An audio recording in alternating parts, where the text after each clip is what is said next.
Welcome back to another Conductor Sunday live stream. I'm your host, Theme Park Conductor. And tonight we got several topics we're going to talk about.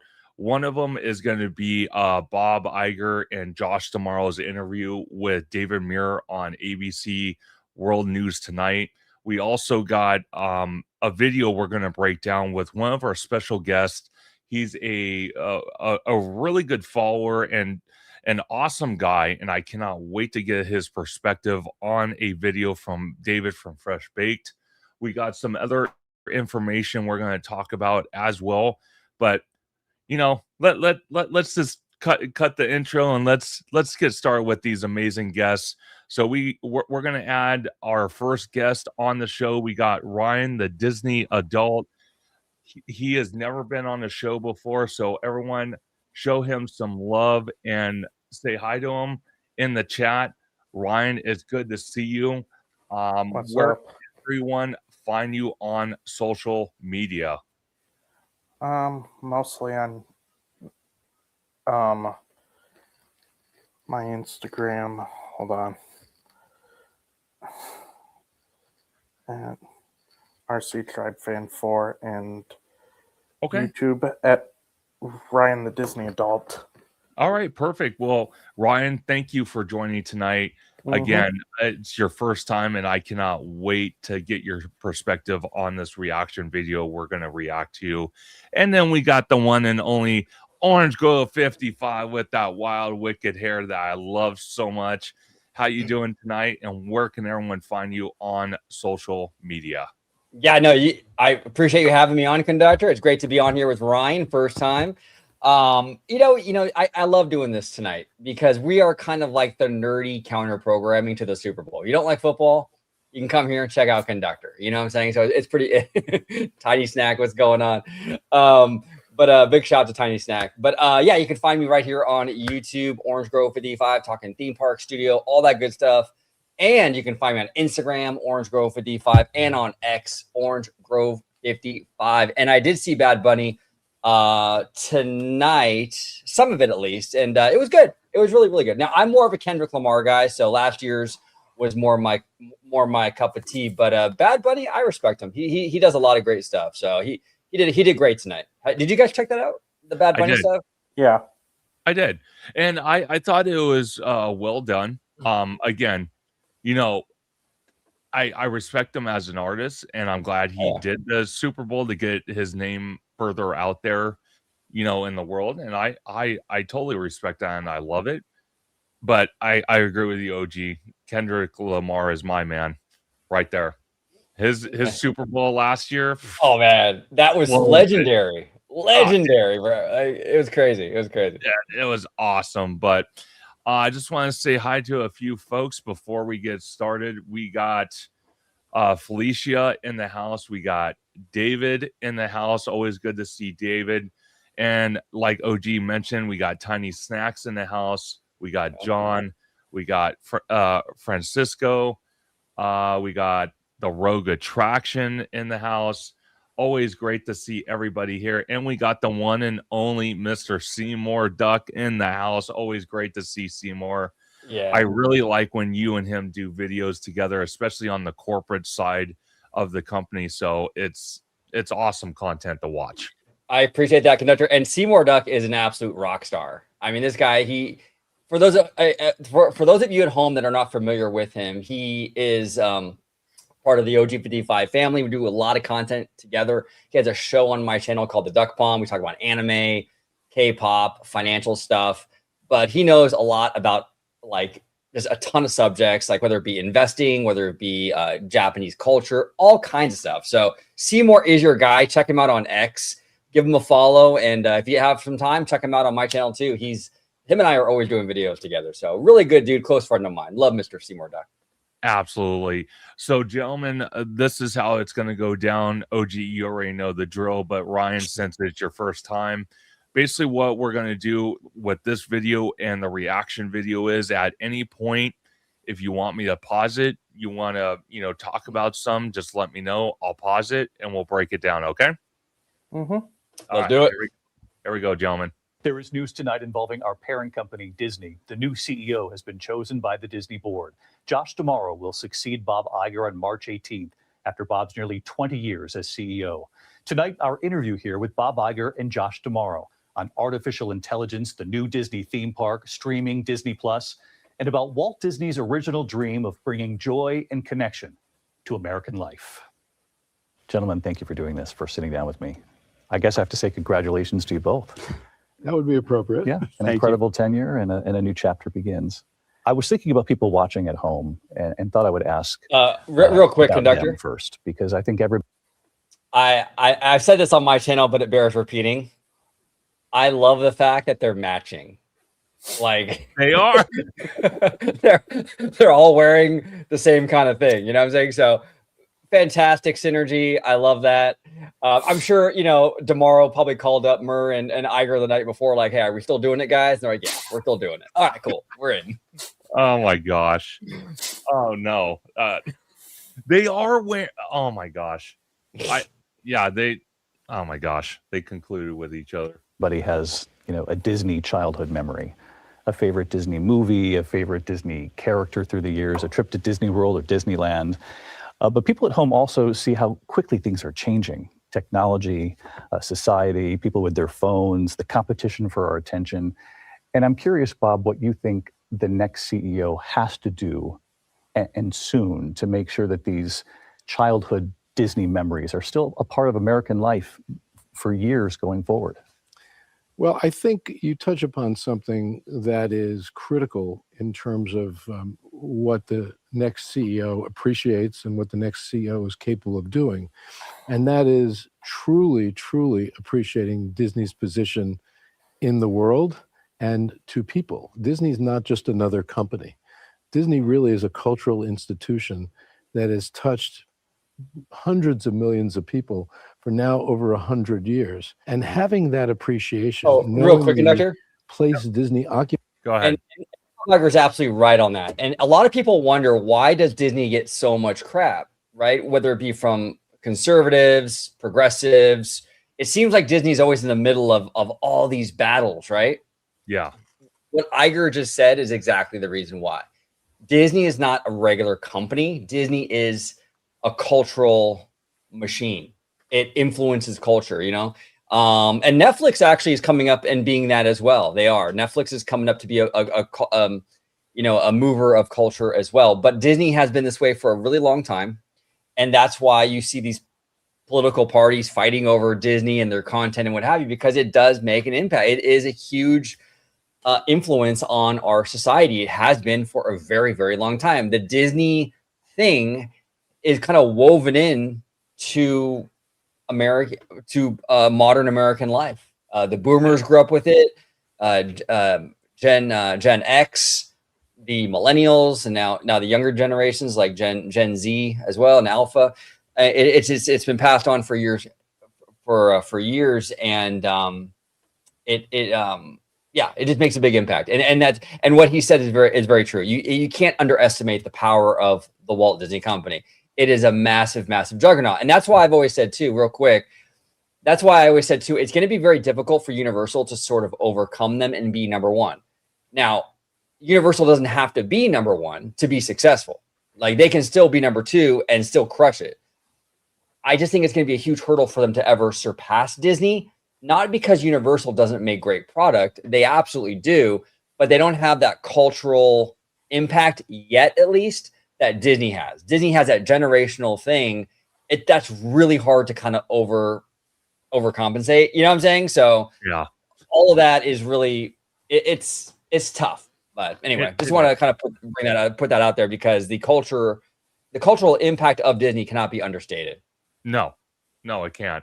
And before I play the video anymore, we have Alicia with the $1.99 super chat. Well, that was a clever Mando and Grogu big game spot. She's referring to the trailer. I'm sorry, Conductor. It's actually Alessio. He's Alessio. Yeah, it's Alessio. I met him in D23. I've known him for years, but he's a really good guy. But yeah. Anyway, just wanted to let you know. Oh no, by all means. But You know what? I will play that trailer, and then I want to ask everybody in the chat before I continue. I told these two gentlemen already, if the last couple minutes of the game, if they do drop the Doomsday trailer, let us know, and we will play that trailer on this live stream. So just keep an eye out for that. But Ryan, before I continue, do you want to add anything to what OG was mentioning? No. Okay. All right. We'll continue. All right, let's do it. Occupies in people's lives, I think, is essential to anyone occupying this position in terms of their ability to move the company forward. That careful balance between legacy and innovation. Is that the challenge, Josh, for you, that balance? Well, I think I've been at the company now for 27 years. I've had the great benefit and the great honor of working with Bob for all of those years, first from a distance and now much more up close and personal. And I've watched probably the best of the best balance those two things. As Bob talks about being close to the fans and the guests, this is something that's important to me. I spend a lot of time in our beloved parks that hundreds of millions of people enjoy every year. And I see firsthand the importance of the brand, what Disney means to them, what it means to these families. And when you feel that and you understand the legacy of this place and the fact that you need to keep pushing forward and being innovative, I think I'm ready for that challenge, but I've learned from the best of the best. You know, we sit here in the theater that Walt Disney originally built, and we're all And familiar real quick, with Conductor. what Walt did. This new documentary, Handcrafted, really. Okay, real quick, and this is what bothers me. I don't have any problem with Bob Iger getting his flowers. I have no issue with that. I've been on countless videos saying Bob Iger has done a lot of great things for the Walt Disney Company.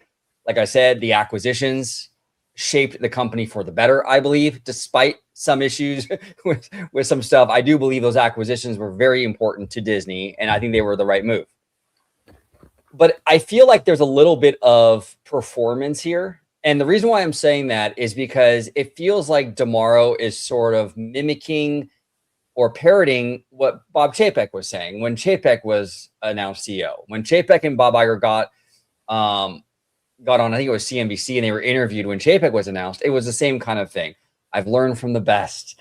You know, he's a great mentor. He's this, that, and the other. It's like, I don't know. It feels, now that we've done this before, and now that we're seeing the same sort of narrative like happening again, it feels very like agenda driven. I got to be honest with you. I don't really like that. And this is why I'm kind of against this thing where you have Iger and Tomorrow. I think this interview should have been Tomorrow and Dana Walden. I feel like Iger is kind of in legacy mode, and he's almost using this announcement and this interview as a way to sort of solidify his legacy, not so much caring about what's going, like the future of the company. You know what I'm saying? Iger has a different mindset right now than the company. The Iger mindset right now is solidifying his legacy.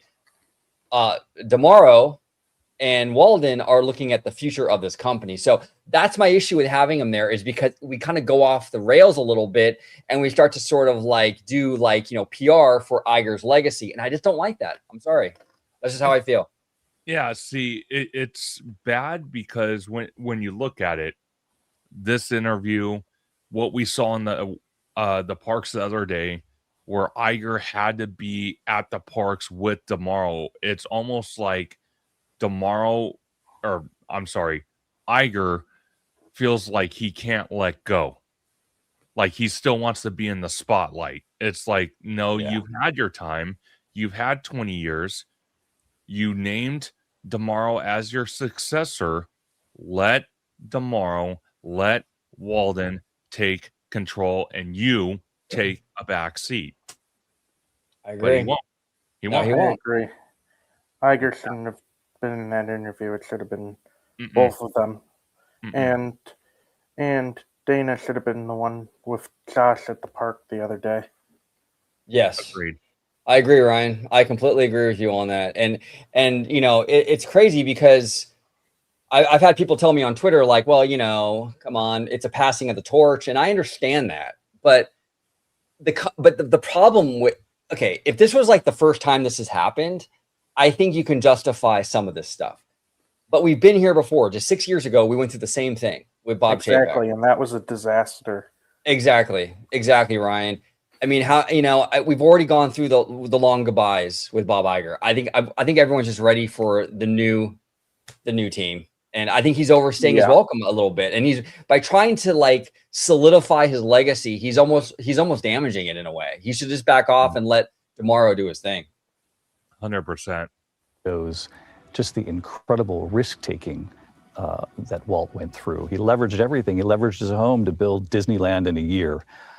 You're sitting next to a man who's led this company for nearly 20 years with significant risk-taking, billions of dollars in acquisitions for Pixar, Marvel, Lucasfilms, 21st Century Fox. And as you sit here, the new CEO, I'm curious what your appetite is for risk-taking and how do you meet the moment? First, you're reminding me that I'm sitting next to Bob Iger, one of the best CEOs of all time. It's a bit intimidating. Okay, so I'm going to say... I mean, come on, right? Is it ridiculous? I mean, the guy works with him on a daily basis. And even DeMauro said it himself. It's intimidating. It's like, then why is Iger even there? Well, I know. And it's crazy. This DeMauro has been with the company for a long time. He's been high on that corporate ladder for a long time. For him to sit in this interview and say, you know what, I'm nervous around this guy. I'm sitting in front of Bob Iger like he's one of us. Like he's meeting him for the first time. I don't know, man. I just feel it feels so crafted to like bolster Bob Iger. And it's kind of annoying, man. I don't know. It is. Even James All Day TV says, I don't trust that Iger's leaving this time. So we might have him a third time. Wouldn't that be the hat trick? Hey, it's like the Wolf of Wall Street. You know, ever see that Wolf of Wall? Ever see that movie? Yes, of course I have. Well, Leonardo DiCaprio gets up there and he's like, I'm not freaking leaving. I'm not freaking leaving. Oh yeah, that's Bob. This screams that 100%. Yeah. Oh my gosh. We know each other well. We know each other well. But Bob's a big. Well, hold on, real quick. I'm a big risk taker, and that's been true. Okay, so he just said that I can't believe I'm sitting next to Bob Iger. You reminded me, and then the next thing out of his mouth is, "We know each other well." So what is it? Are you like, oh my gosh, I'm like, you know, fanboying out because I'm seeing Bob Iger? It's so crazy, or do you know him well? And it's like, you guys are close. You know, I don't know. This whole Iger, and I don't really even blame DeMauro for that stuff. I really don't. I think he was told we have to like do this legacy mode for Bob. You know what I'm saying? I don't even blame Josh for this, but it's so apparent. And so you can see through it a mile away. Exactly. Right. Whole life with how I've approached growing as an individual to how I've approached the business world. And I think you see that on full display today. I mean, just several months ago, we announced a massive expansion in a new part of the world in Abu Dhabi. We did that quickly. We did it ambitiously, and we knew there was a new part of the world to serve. And this is the first new theme park in 15 years for Disney. What's the challenge in building the first in the Middle East and in a place where you don't control everything? Bob has for quite a long time. Okay, so this bugs me as well. I'm going to kind of skip through the video a little bit and get to where they're on studio property, but I do have to say this. The thing that bugged me during this interview is that DeMauro kept looking over at Iger because DeMauro said so itself. It's intimidating. On top of that, seriously, on top of that, it's almost like DeMauro kept looking over to get permission to say stuff. It's like, it makes us feel uneasy. Right. No, it does. And that's not really, see, that's the thing. It's out of character for DeMauro because DeMauro is a confident guy. He interacts with guests all day long. He's navigated these corporate waters very well. DeMauro knows what he's doing. So I feel like he's playing it up to like help Iger, and it's just like, come on, you know, it's like we don't need any of that, you know. I don't know. No, Right. it's horrible. It's really bad. It's bad showmanship. I don't personally like it. You know, it's just the point I'm getting across is you've had your time. Yes. Right. Step back, let Demaro, let Walden take over. You have the security of the board. You know, your legacy is fine. You're known for the acquisitions. You're known for Galaxy's Edge. That's it. Okay. Now go away. Seriously. Well, no, you're right, and I do like a lot of what Bob Iger has done. That's the thing. I think he's done a lot of great stuff for the Walt Disney Company. I said it in a video with you just the other day. Like, I mean, he is a Disney legend. With all the mistakes that were made, I still believe he is a Disney legend. He navigated this company through some pretty rough waters. We saw one of the most successful movie franchises of all time, the MCU. I mean, that was legendary what they did leading up to Endgame, you know? Sure. Even the Star Wars movies. I mean, honestly, I mean, those movies made a ton of money. I mean, all these acquisitions, he's done a lot of great stuff. Exactly. The reimagining of DCA was great in 2012. So like have the confidence of your legacy. Let your legacy speak for itself. Stop trying to like make this thing where like Demaro has to like, you know, gas him up. Like, why? It's so unnecessary. I don't know. It is. It is. I'm going to play this last part and then we'll get to the chat because some of our followers have some questions. I definitely want to answer some of those. The Disney lot, both men aware of the weight of this role. You joke the weight on your shoulders. Is it a little lighter today? It is. It is.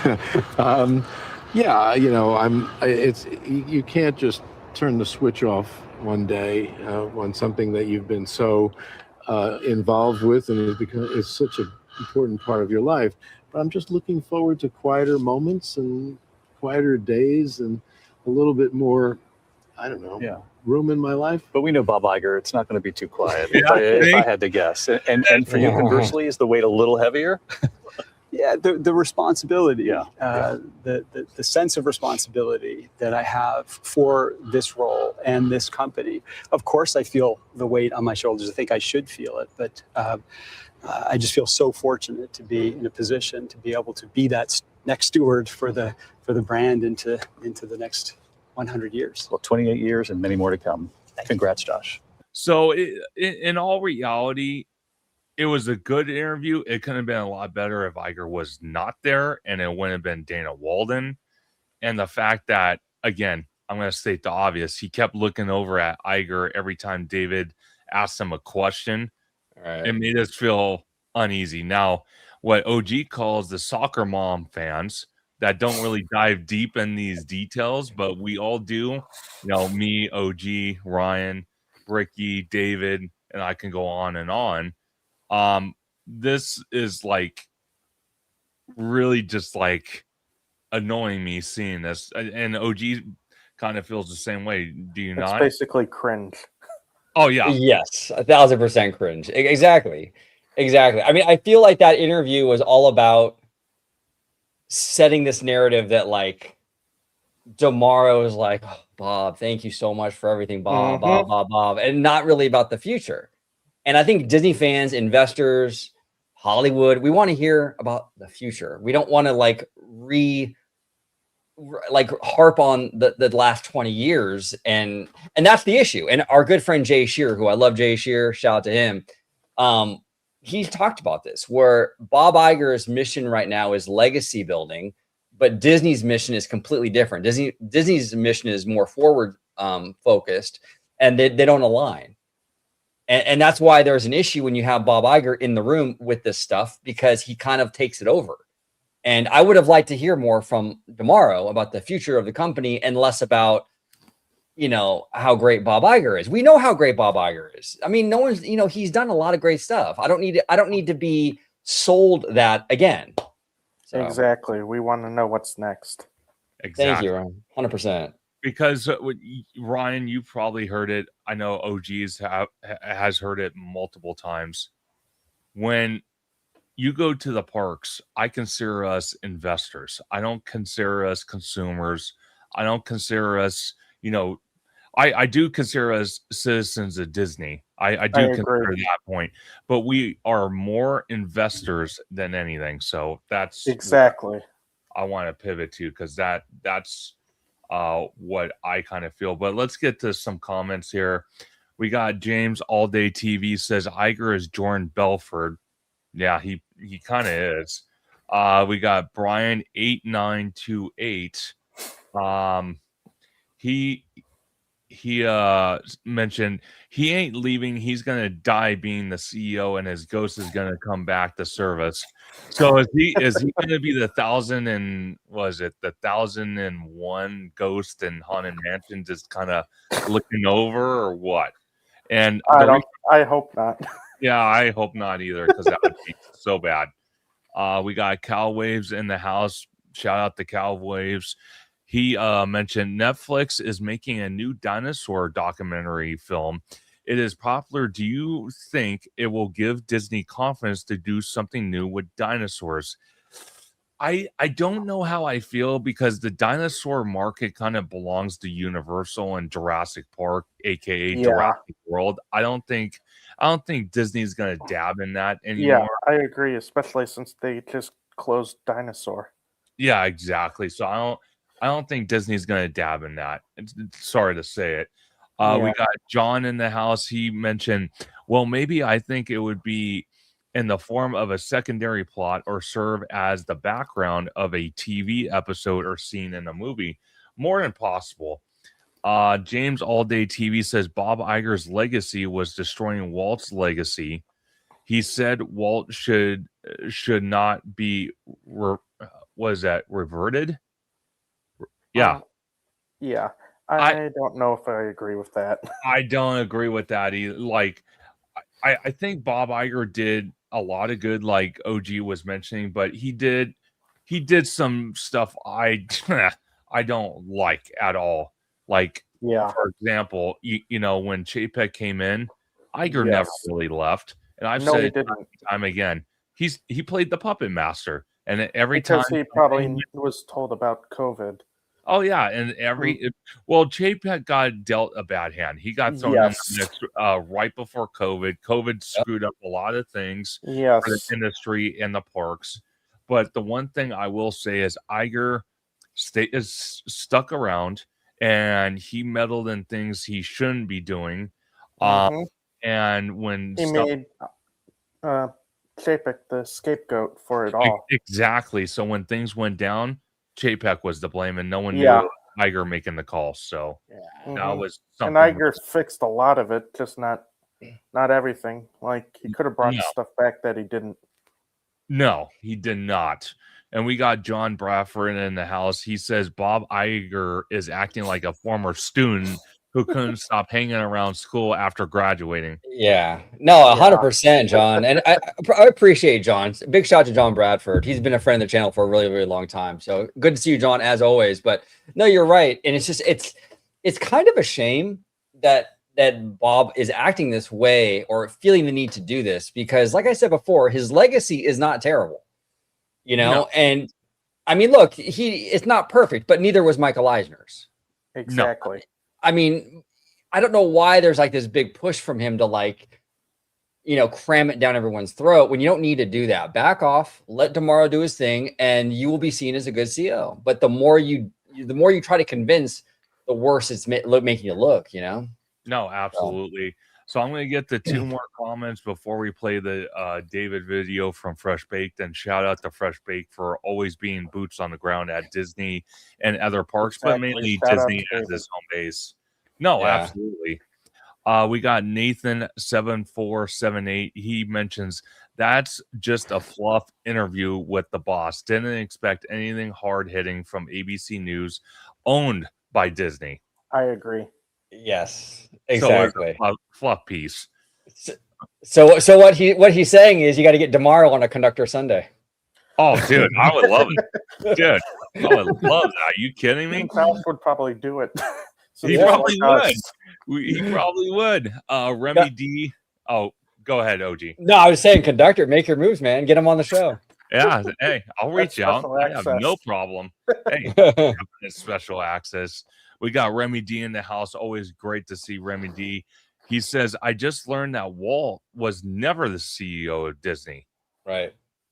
He was the founder. Yeah, he was not he was technically not a CEO. No. Exactly. And I then think we the got first CEO was maybe Roy. Yes, I think Roy's brother was the first CEO. Yep. Yeah. And then I think after him was after Roy was Card Walker, if I'm not mistaken. Yeah, that sounds familiar, actually. And then Ron Miller, I think. I could be wrong, but something like that. But yeah. And we got Andrew in the house. He mentions tomorrow is, what does that say? OGNMG to destroy Disney and will be like the CEO of Warner Brothers. Sell everything piece by piece. Also, in a few years, Disney will go. I don't know if I agree with that. I don't agree with that at all. I think personally, Andrew, because I want to address that, is I think out of the choices we had, I think Disney made the best choice they could by putting DeMauro as the CEO, putting Dana Walden as the president of the Walt Disney Company, where she can focus on the studio side that desperately needs help, and the parks can continue to thrive. But one thing I will state, and OG has made this very clear, and I love this, Disney for now and forever has always been a studio company first, a theme park second. So yeah, exactly. And the studio need exactly. Yes. And the studio aspect of the company desperately needs help, and DeMauro does not have that expertise. That's why Dana Walden got promoted to where she's at. Yes, and for everybody at home that, you know, because not everyone watches videos on my channel, or, you know, so just to kind of reiterate why I believe that the studio is the heartbeat of the whole company. Disney only does IP stuff. Let's be honest. Now more than ever, Disney depends and relies on that studio and the output from that studio. We're not making Big Thunder Mountains anymore. We're not making Space Mountains anymore. We're not making Haunted Mansions anymore. They only build stuff based on the IP from the studio. Sure. It's a studio, and the studio is literally like the heartbeat of all of it. So the studio creates all the IP, and that IP goes into the theme parks, into the cruise lines, into the gaming, into the streaming service, into the theaters, onto TV. It fuels everything. It's a Hollywood studio. Disney is not a Cedar Fair. It is not a theme park company. Yeah. And the studio. As Go ahead, I always tell my mom, DeMauro's the parks guy for a reason. He doesn't have the Hollywood experience that Dana does. No. Right. And that's something we were all fearing, actually, before I play this video. That's the major thing we were all fearing, is that they were going to have DeMauro running both sides of the company, and we all feared that he didn't have the experience to run the studio side, which is basically fractured right now, and it needs help. And I'm glad they went the way they did. So yeah, I figured they would do that route. And name a president too. Sure. No, absolutely. All right, Ryan. So this is David's latest video, or one of his latest videos from Disneyland. This is where your expertise is going to come and play here. At any point, if you see something like a marking that he might show on the ground, and you want to know what those pink ones mean.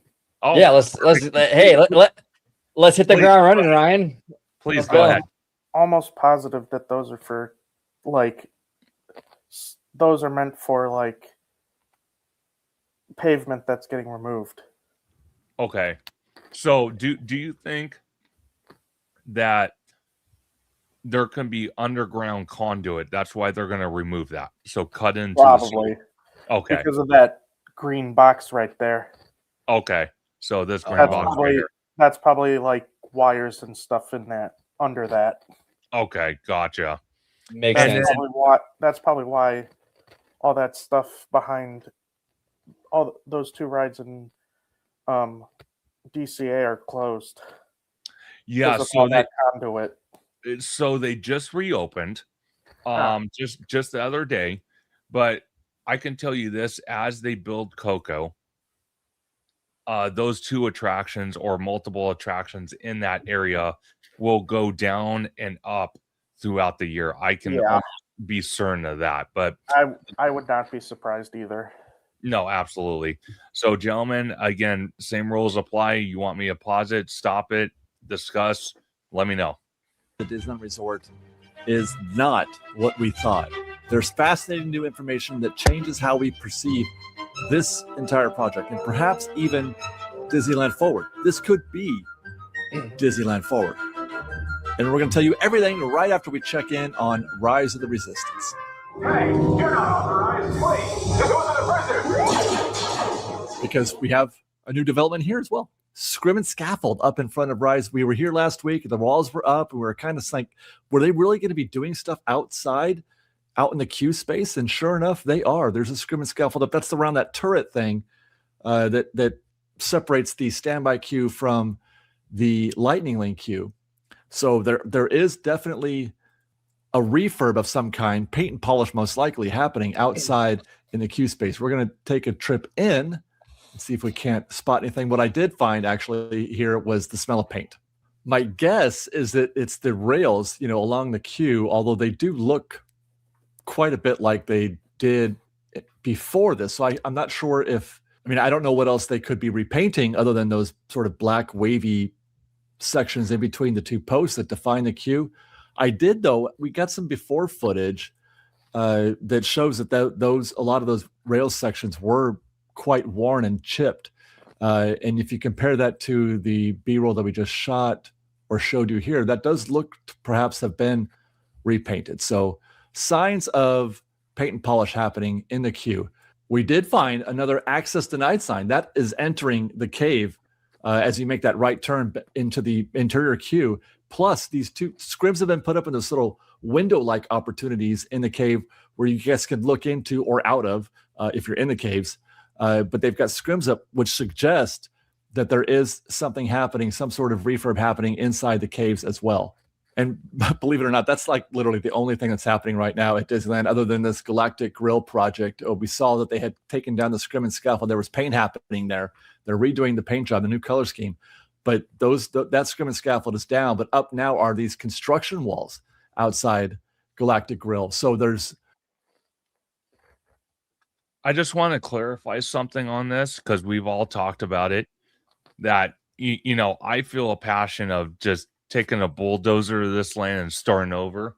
But the fact that they are, putting construction walls up and paint and polish tells me right now as we sit here today that they have no intentions at this point or in the near future to bulldoze this land if they keep doing little minor touches here and there.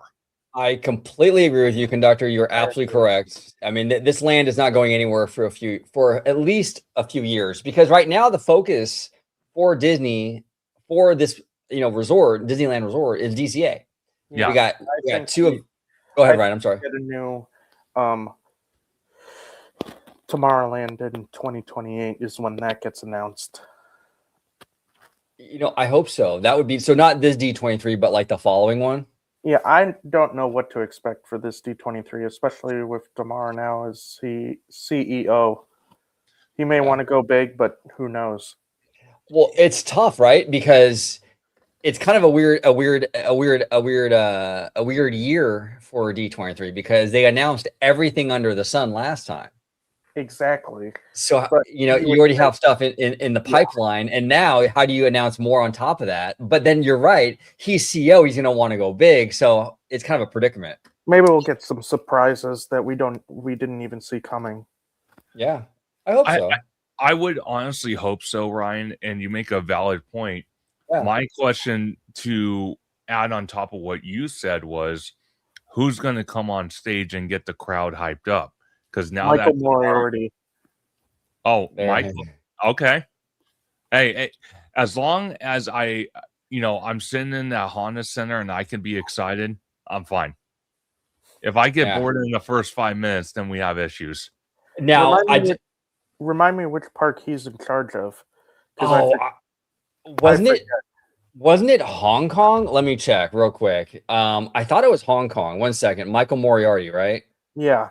Give me 1 sec, brother. No, you're good. I'm gonna play the video until David gets to the outer streets. Okay. I'm just gonna put it on mute. So, okay. And actually, I do have it here. It says Michael is the executive vice president and chief financial officer for Disney Experiences, overseeing financial strategy for theme parks, resorts, cruise lines, consumer products. He was appointed in October. Here it is. He previously served as president and managing director of Hong Kong Disneyland Resort. That's what I thought. I knew, and he produced some good things for Hong Kong. He did. Yeah. He honestly did, and I was actually excited when that announcement was made about him coming over, because when you look at the international parks, they're breathtaking. Like, I mean, my God, it's like walking into museum, high-end quality, just everything. Like, every square inch is just beautiful. Yeah. So I'm glad he's going to take the reins and really kind of make the Disneyland Resort and the Walt Disney Resort priority. Because I've said it to OG many times before. I said it's great, to build new stuff for the international parks and the cruise lines. But what I have said is that the domestic parks, they need some love too. It can't just be all about the cruise lines and the international parks. Now, to be fair, we got a lot of announcements. A lot of things are happening at Walt Disney World. No one can deny that. Exactly. A lot of I can't believe how fast the steel went up for the Encanto attraction. See, I want to pick your brain about that, Ryan. But before I do, I want to give a big shout out to Hidden Geek Village, always a loyal supporter of Theme Park Conductor and Orange Grove 55. Thank you so very much for the super chat for $10. He says, love the consistency. I don't know how you guys do it. I saw a post on IG predicting a 5th gate in Orlando. What would you like to see in the 5th gate? Just wondering. Well, OG, let's talk about that for a brief second, because I feel that in Geek Village, since he gave us a super chat, we should answer that. What do you think should go in the 5th gate out there? Yeah, here's my thing, Hidden Geek, and I appreciate you, man. We were talking on Instagram the other day, and he's a really great dude.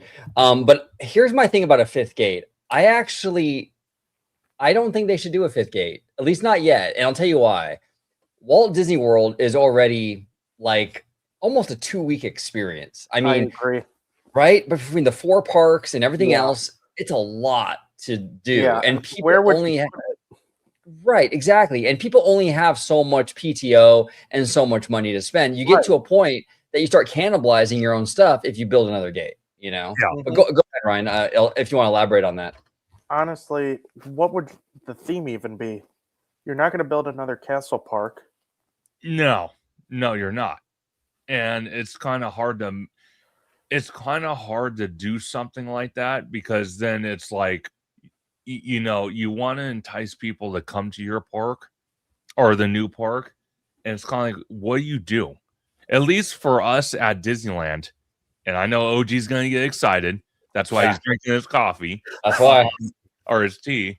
But our 3rd gate, we are all hoping is going to be Westcott.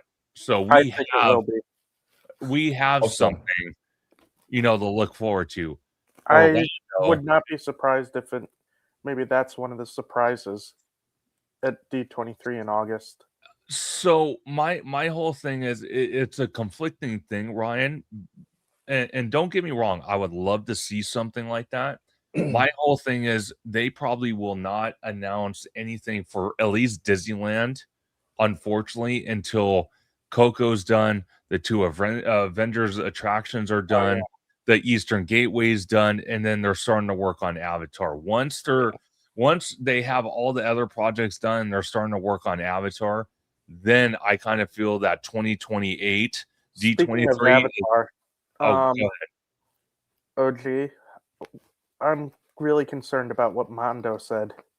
Yes, yeah. Mondo on Twitter was saying, you know, he's hearing that it's not really locked in, right? Like there is a some kind of question marks about the project. Yeah, and I'm wondering if it has to do with James Cameron.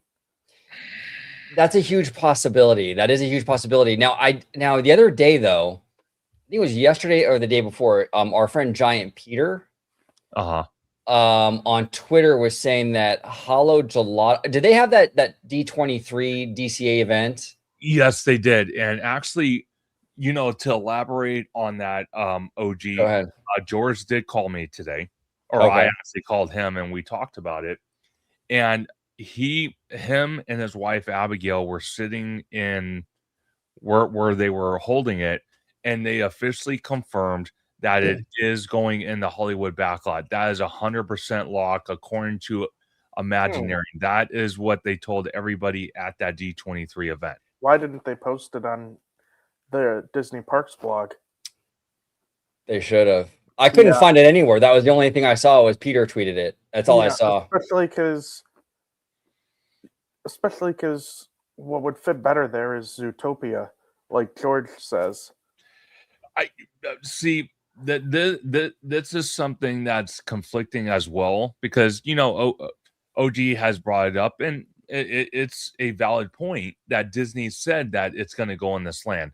Now, I agree with you, Ryan. I personally would like to see Avatar go in the Simba parking lot, because one of the things that I have my argument about is they wouldn't have to tear down buildings and all that. All they would have to do is corn off a section of the parking lot, rip up the asphalt, and start running conduit and start building the foundation. Exactly. Like what they're doing with the Monsters, Inc. Exactly. But again, Disney has already confirmed it's going to go in the Hollywood backlot. And the problem is they have it almost step by step, if that makes sense. Yeah. So they're waiting for the Avengers attractions, both of them, to get to a point where they're almost open. I suspect they'll start by the end of the year and tear out all that stuff. Well, from what I've heard, Ryan, they are looking at October. That's what I was thinking. So because October 1st is the start of the new fiscal year for Disney. Oh yeah, that's right. So I'll be very curious to see if Oogie Boogie Bash moves to Disneyland. It might, because they'll probably have already broken ground on the Coco attraction, and maybe even Steel will be up for it all by then. Yes.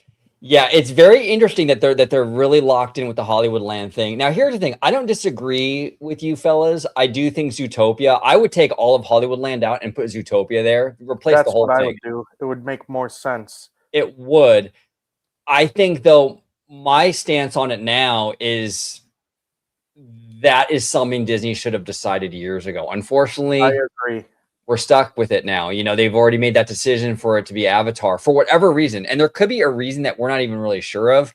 Like I said, yes, the reason is they're going to rename Disney California Adventure to Disney Cinematic Adventure and put Zootopia and Moana and a bunch of others in the Simba parking lot.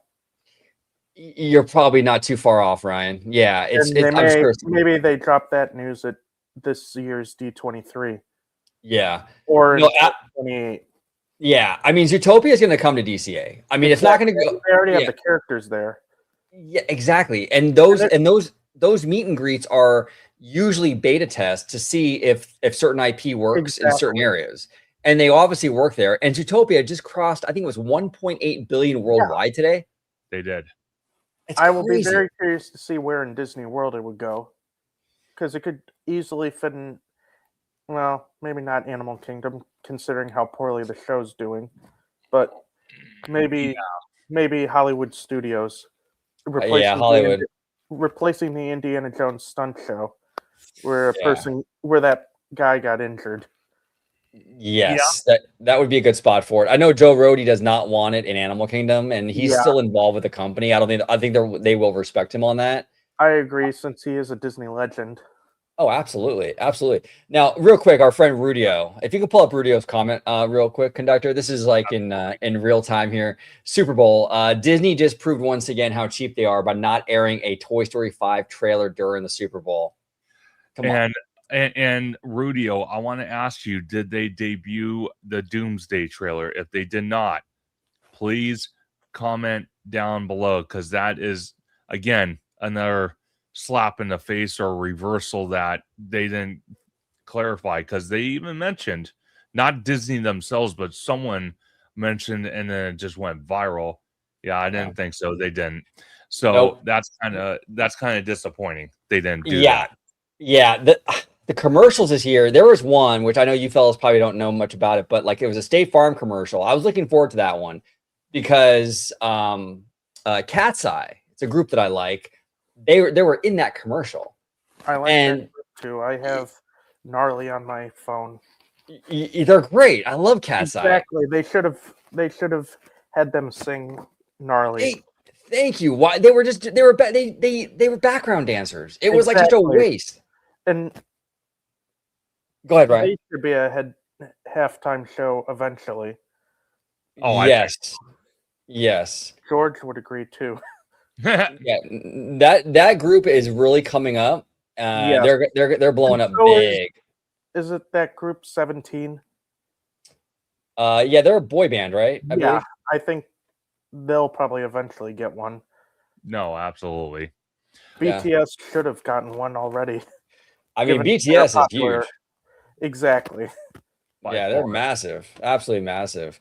And they have that tour about to start in their comeback from their required military stuff. Yeah. Oh, Ryan knows quite a bit of K-pop stuff, huh? Hey. It's one of my favorite genres. I also can't get Golden from K-pop Demon Hunters out of my head. Yeah, dude, that's a banger. That is a banger. Absolutely. Okay, let me ask you a question before we move on. I'm so sorry, Conductor. We're going off on a tangent here. No, real quick for Blackpink. Who's your bias? Ooh. Our boy Rudio, his bias is Lisa. My bias is Jenny. I've always been a Jenny guy. Lisa. You're Lisa? Okay. Yeah. All right, cool. All right, Conductor. You can go ahead and let's go. Catella Avenue, right outside the Desert Palms Hotel, where we have seen more of that pink paint. The pink paint is coming almost all the way down to the corner. All that is going to get removed and probably become part of the theme park. Okay. If I had to guess, because I'm almost positive those green things have some sort of utilities under them. So they're probably, Ryan, what they're going to do is they're going to rip up the street. They're going to access underground conduit that's tapped into these green little pipes sticking out of the ground here. Yeah. That they're further going to access to, power the Coco attraction and other facilities backstage. That's probably what these pink markings are. I agree. If I had to guess. Of Catella and Harbor Boulevard. So this is a very extensive project that we've been watching. As we, keep going forward, we've been seeing a lot of paint, a lot of activity here. They're getting ready for something. This is not that, by the way. These meridians that we're walking by, that's most likely for Run Disney. Taking a quick look here behind the gate, behind Radiator Springs Racers, lots of material back there. They're still working on whatever that is. Now stick around, because I think I noticed there's a possibility. I'm sure they'll be using that for something. Yes, and then to further clarify what David just showed us backstage, George also mentioned that during that panel, the Imagineers told everybody in the crowd they have already started building the foundation for Coco. It has started. So I don't know. I don't know when that happened. I don't either. So I'm wondering. That was fast, especially because they haven't demolished anything back there. Exactly. And so I'm kind of wondering if they're trying to be vague and they don't Yeah. want to give too much out. But Yeah. I think from those 3 buildings literally behind Emotional Whirlwind and the section of the Incredicoaster, I think obviously that's where Coco's gonna sit. Yeah. But to access, underground conduit, kind of where the load station section portion is, and actually, better yet, behind Pixar or Toy Story Mania, Yeah. right there is where they're ripping stuff up to access underground conduit. So that's I'm wondering if parades are going to be no longer happening at questionable. because I'm wondering that too. that parade building, it sounds like it's really small compared to the one at Disney World. No, 100%. So Mark McHugh, always great to see Mark in the chats. We are a few years away from another US trip, but we are hoping that a bunch of new stuff will be done when we go next. Mark, I completely agree with you, and I would say actually the best time to come out here, and I know it's crazy because we're going to have the Olympics in 2028, but I would shoot for 2028. And that's when I'm going to try and come out. Even if I do come for D23, I will probably try and come again in 28. Awesome. Yeah. Yes, because at that point we'll have the 2 Avengers attractions and the Fast and Furious coaster. Mm-hmm. Yes, that will be open. That Plus- was sick, and I'm a big Fast and Furious fan. So Oh, very cool. And then we're also going to have the Coco attraction. Maybe even OG. What would you think? Would you think that the Eastern Gateway would be open by that time? I would think it will be because it will at least take them the rest of this year and all of next year to build that huge parking structure. Yeah. By 2028, it should be up because Pixar Pals it took about 18 months. So I'm guessing this will take about the same. And I've watched David's videos since the Knothole gang. Oh yeah. Shout out to Ian. Remember Ian? I remember Ian. Yeah, dude. I used to love those when him and Ian used to be on the parking structure watching the Galaxy's Edge construction. Mm-hmm. That was sick. Awesome. Yeah. That was awesome. Hey, Dave has been part of this community, doing this for a really long time. So he's a veteran for sure. And I have a lot of respect for him. He's a great guy too. We've hung out with him a few times at the parks. He's really nice. Yeah, he's very knowledgeable, and he's kind of like our friend Bricky.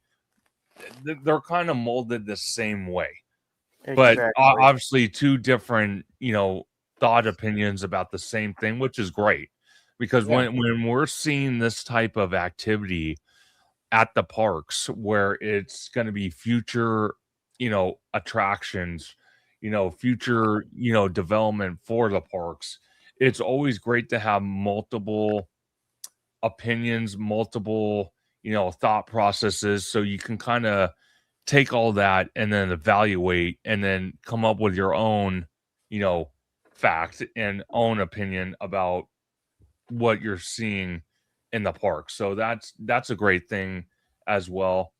If you can bring up, yeah. Why Rudy, I was absolutely right.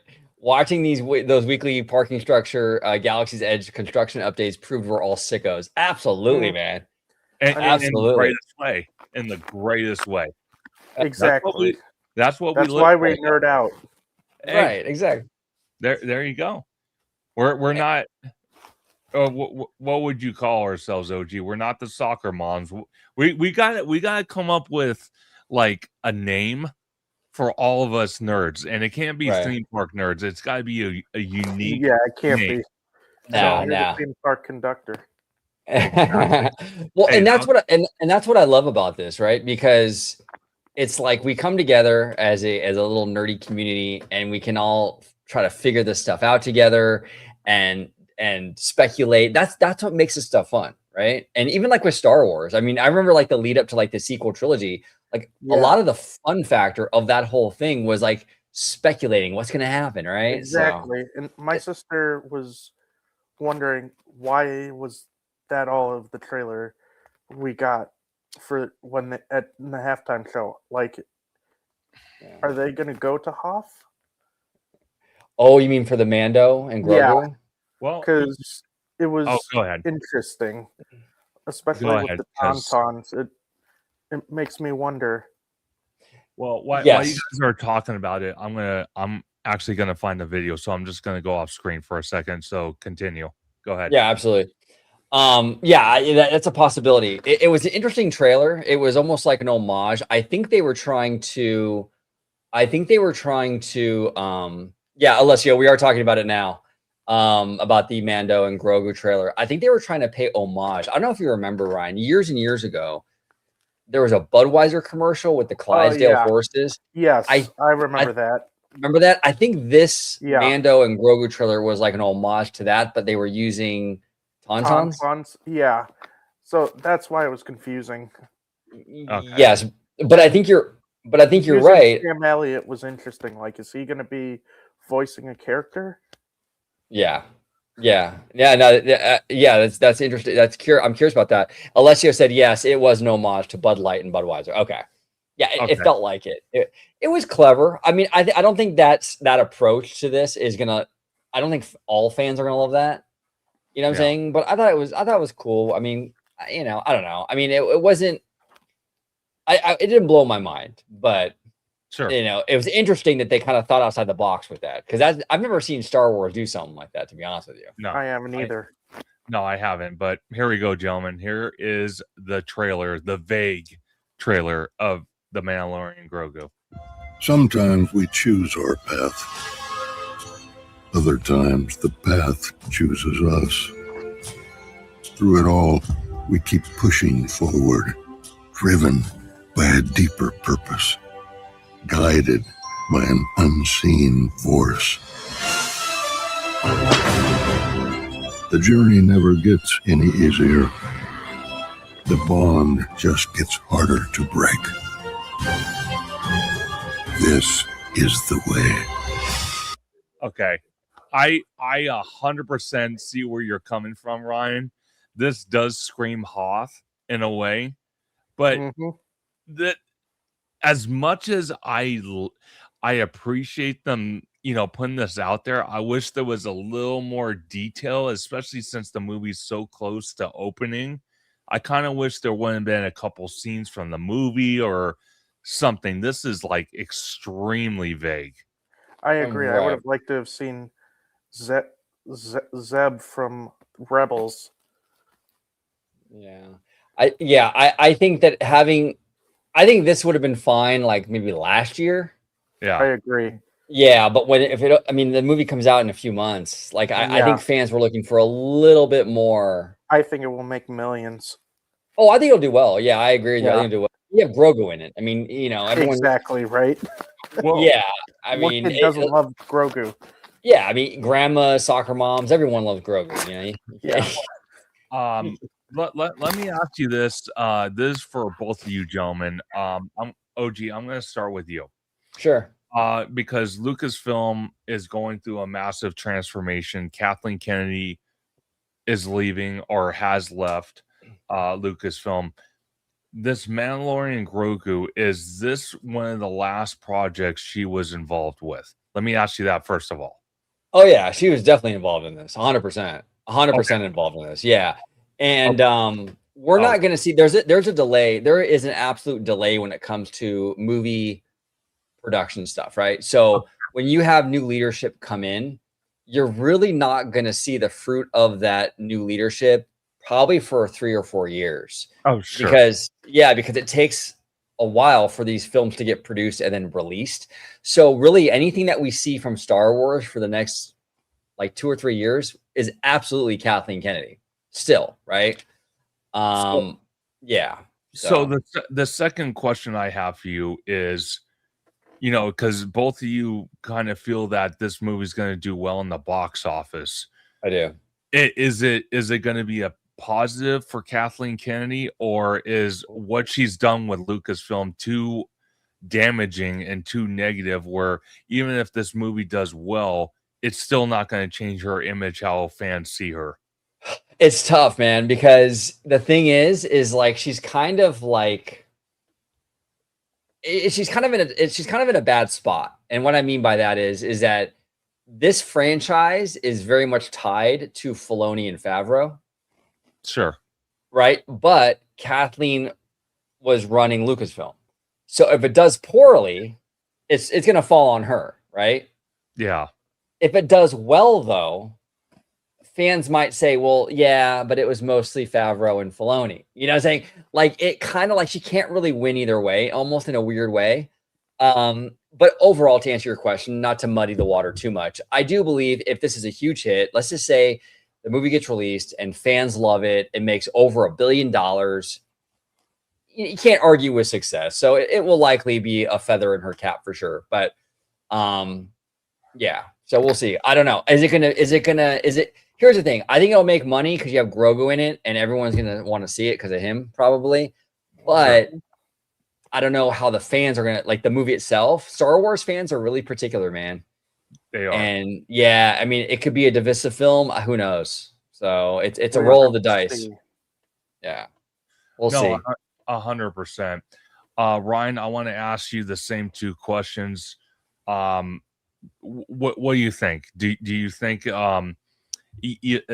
the Mandalorian and Grogu movie does very well in the box office, is it going to change fans' opinion about Kathleen Kennedy since she was involved in this movie? Or do you think the career she's had at Lucasfilm, recently, not when she started, but recently, with the whole, issue with The Last Jedi and how she went on social media and bashed fans and really kind of just did some questionable things. Do you think if this movie does well, it's going to change fans' opinions? Or do you think her negativity at the company is just too much to overlook? I mean, she overstayed her welcome, but at the same time, if this movie does well, it's more so Dave Filoni and Favreau's series. Yeah. So, sure. No, it will be interesting. No, Yeah. by far. Yeah, it's tough. It's tough because it's like, yeah, she runs the studio, but at the same time, this is like Ryan was saying, this is Favreau and Filoni's baby, right? Absolutely. So it can kind of, it kind of just depends. But I'm just excited that we got new leadership. I mean, I think it was time, and I'm ready for it. Yeah, I'm time for a change. It needed to happen because the way I see it is we have all this shakeup happening, and it's not a coincidence either. It really isn't. We got the news, literally 2.5 weeks, maybe 3 weeks tops before Josh was named CEO. So there was a lot of moving parts, a lot of play happening behind the scenes before things became public. We're seeing the original trilogy characters finally being introduced to Galaxy's Edge, which people, especially fans, have wanted from the very beginning. And now we're starting to get it. Then we're seeing on the screen right now David from Fresh Bake talking about, Coco and future attractions and whatnot. So it's a bright future for the company, I have to say, but I do have my doubts. Josh has a lot to prove, I think. He's done very well as the parks chairman. I'm not going to deny that. But now in a new role where he kind of has to, worry a lot more about everything else and not just the parks, I do have my questions about it. And I wouldn't be lying to you if I didn't have concerns. Yeah, no, I'm the same way. I'm cautiously optimistic. I think that Josh and Dana have the chops to do amazing things, but we'll kind of see how it goes once they get in there, Now, John is saying, did Disney buy Disneyland Drive? No, they did not. They bought Magic Way. That Magic Way is the road that's kind of in between the Disneyland Hotel and the Pixar and Pals parking structure, that little street. Yes. It's like right there. So if you go down Magic Way, if you went right, it's Pixar. If you went left, it's like Disneyland parking, Disneyland Hotel and downtown Disney parking. That little road is what Disney bought. They couldn't secure Disneyland Drive. They were getting a ton of shit even for Magic Way. I mean, the residents and they were getting all kinds of pushback. Oh yeah, 100%. But see, it also makes me wonder. Eventually, they will close that off, and that Lilo and Stitch parking lot will become another expansion pad for another land based off an IP. You know, I've kind of said maybe it would be Arendelle, but I know how me and OG kind of feel. It would be actually better if they put in the spaghetti bowl area of, you know, Autopia, the old people mover tracks, the monorail tracks, in that area, because adjacent to that you got the lagoon, you got the Matterhorn bobsled, and that mountain kind of ties into the Norwegian theming of Arendelle. So that would be a perfect spot. But will they actually do it? Who knows? And we got Gain Life in the house. Great to see her. Absolutely. But you know, it's optimistic. We can only take day by day. We can only, see what we can see. My whole thing is, I think it was time to have someone in the position Josh is going to be in that is someone other than a studios guy running the company. I agree. It's tough, like, right? Because Josh, we haven't really had a theme park guy in there. I mean, people say Bob Chapek was a theme park guy, but even he really wasn't, like, fully. Like, that was the role that he had at the end, before he got promoted. But he was actually, like, even kind of studio, because it was the direct to consumer, like the Walt Disney Home Video division initially. Yeah. And Chapek came up with that whole idea of putting those movies in the vault and then releasing them and stuff. That was all Bob Chapek, like, years ago. So Chapek kind of started with, like, the studio end, kind of with the home video. Then he got into theme park. But Josh is theme park all the way through, and that's why I was really worried about him, because I'm like, okay, we got this theme park guy, but we have all this stuff going on in Hollywood right now with AI and streaming and Netflix buying Warner Brothers. We need someone in there that can really kind of navigate those waters. Thankfully, they did promote Dana, and she knows her stuff, man. I mean, she's more than capable. Yeah. So I feel much more confident with Dana in the room and helping him. We'll see. Now, I mean, hopefully Bob Iger really does, step away, and he's not meddling or anything like that. Hopefully he really does walk away and let Dana and Josh kind of do their thing. And Gain Life here says, winding down my weekend with you all. Important news is great. Absolutely. And then she goes, she's excited for Josh to be our guy. Yeah. Well, and that's the thing, Gain Life. Josh is really, really good at being that guy, right? Like, being the guy on the ground, talking to fans. Everyone loves him, right? So that's really needed for a company like Disney. I mean, if you want to be CEO of Staples or Olive Garden or Pepsi, you can be a normal business dude and be behind the scenes, right? But if you want to be CEO of Disney, you have to have that front-facing personality, that charisma, and Josh has that. And honestly, the lack of that charisma and the lack of social skills is really what did Chapek in. Yeah. Because if you look at what happened after Chapek left, a lot of the ideas and his stuff didn't even get reversed. Like, they kept most of his ideas. His ideas weren't even the problem. It was just Hollywood hated the guy. They just hated him. They didn't like him. Yeah, because he didn't know how to talk. He didn't know how to smooth. And that's what did him in. It wasn't his ideas, because even when Bob Iger came back, they still kept most of his stuff. To this day. Yes. Some of the stuff is still there. Mm-hmm. It's still there. Exactly. It was just he didn't know how to navigate the social end of things. And Josh has that, though. He is perfect when it comes to that. So we'll see. Yeah, I'm rooting for him. I'm really rooting for him, Gain. I hope Josh crushes it. I really do. Well, to answer Gain's question and to kind of add on to what you're saying, OG, when me and Bricky were walking around the other day, doing B-roll shots for his channel, right. We were walking the Hollywood back lot, and a couple of cast members noticed him because Bricky is, pretty famous in our content space, and a lot of the cast members know who he is and see him all the time, love to say hello to him. So we were talking to two cast members, and we were asking about Josh Tomorrow, and they said out of all the choices Disney had to choose a CEO, a lot of the cast members felt that Josh was the perfect choice because, like OG mentioned, Josh knows how to smooth. He knows how to communicate. He knows how to be in the public area, talk to fans, talk to cast members. We just saw it this previous weekend where he was at Disneyland, again with, Dark Sidious, as I call Bob Iger, following him around. But he was communicating with, cast members, taking pictures, seeing how they're doing, talking to guests, taking pictures with them. Right. And that's the type of guy we want to see.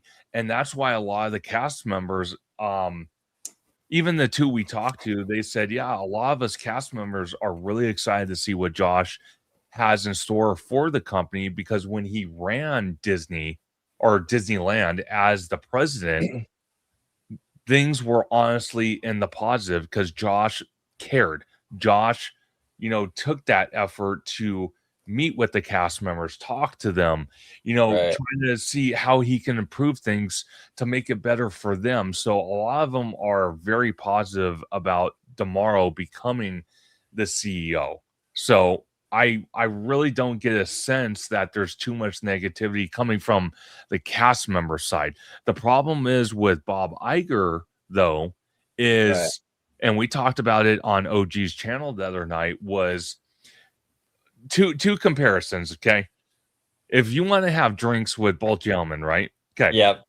Tomorrow you can go to a Chili's and hang out at Chili's and talk to the guy. Exactly. He's just at our level. Now, Iger, on the other hand, what was Yeah, the restaurant you said in Malibu? Yeah. So Bob, Tomorrow, you can get a beer at Chili's, and you can feel like you're one-on-one with Tomorrow. He seems like, even though he's a millionaire, even though he's stacking more chips and Pringles, this guy's got like a ton of money. He still feels like he's on your level, right? So you can do the Chili's thing with Tomorrow.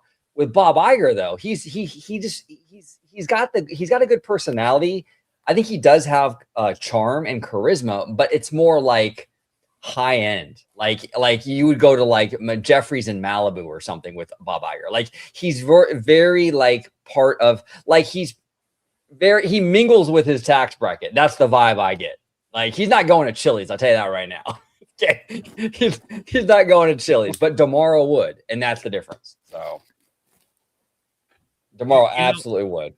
Yeah, so that's something, that I'm very looking forward to, because think about it, if you have someone that has his entire career, 27 years, started from the bottom, worked his way up, was the president of Disneyland, president of Walt Disney World, parks chairman, and now what we see today.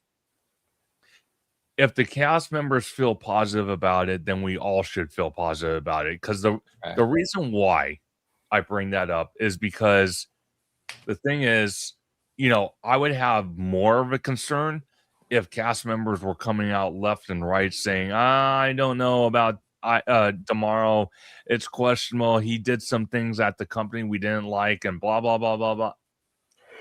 Obviously, I'll take it with a grain of salt. I'm not going to believe every word I hear, but I'm going to tell you this. The fact that cast members stand behind him makes me very positive. Me too. No, that's great. That's absolutely fantastic. He has all the ingredients for a great CEO. Now Absolutely. let's see if he can come through, And I want to thank Kiki and Luca for gifting an OG 55 membership. Thank you so much, Kiki and Luca. Appreciate you, man.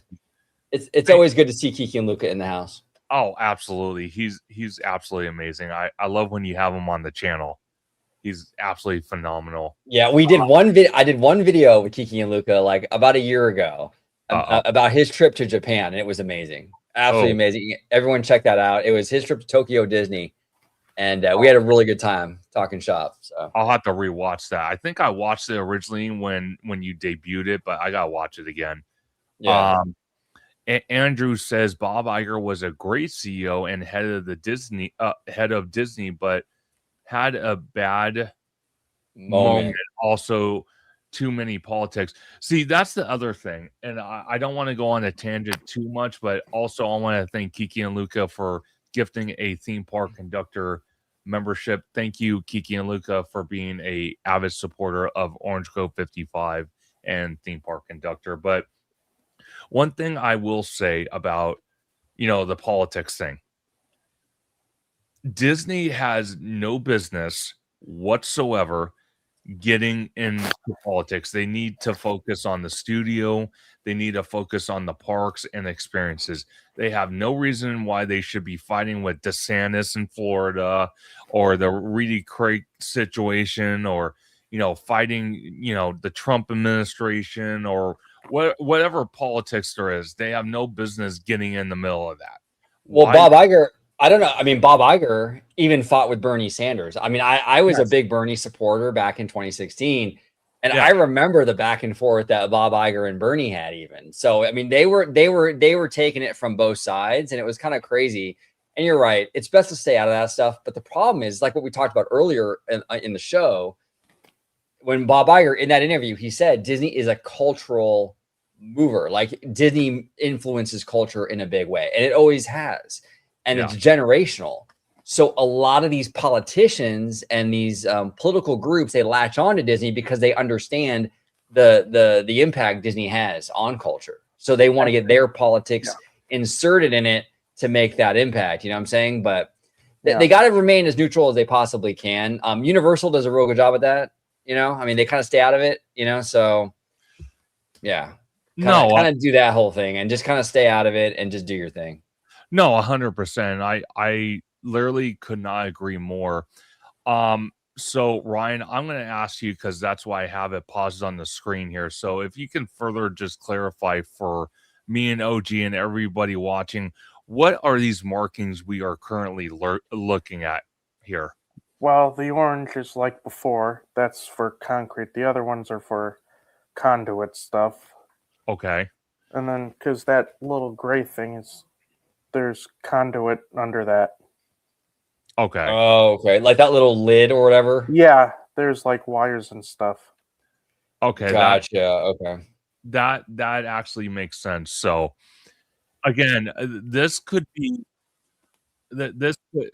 this could mean a couple things. This could be for underground conduit for maybe the Infinity Defense. This could be for the Eastern Gateway, because we do know that from original concept, the Eastern Gateway, from the original video they had, was showing that, again, I think it was going to be 8 levels or 8 stories, which it still is. But it was also going to have the bus load and unload area. It was going to have Uber and Lyft drop off and pick up. And it also was going to have security there. So it makes sense to see these type of markings. And I'm going to further play the video a little bit, again, with the volume off, but just to see where David's at. But I think he's literally kind of across the way from the what do you call it? Guardians of the Galaxy. Now he's kind of walking towards the backside of the pier.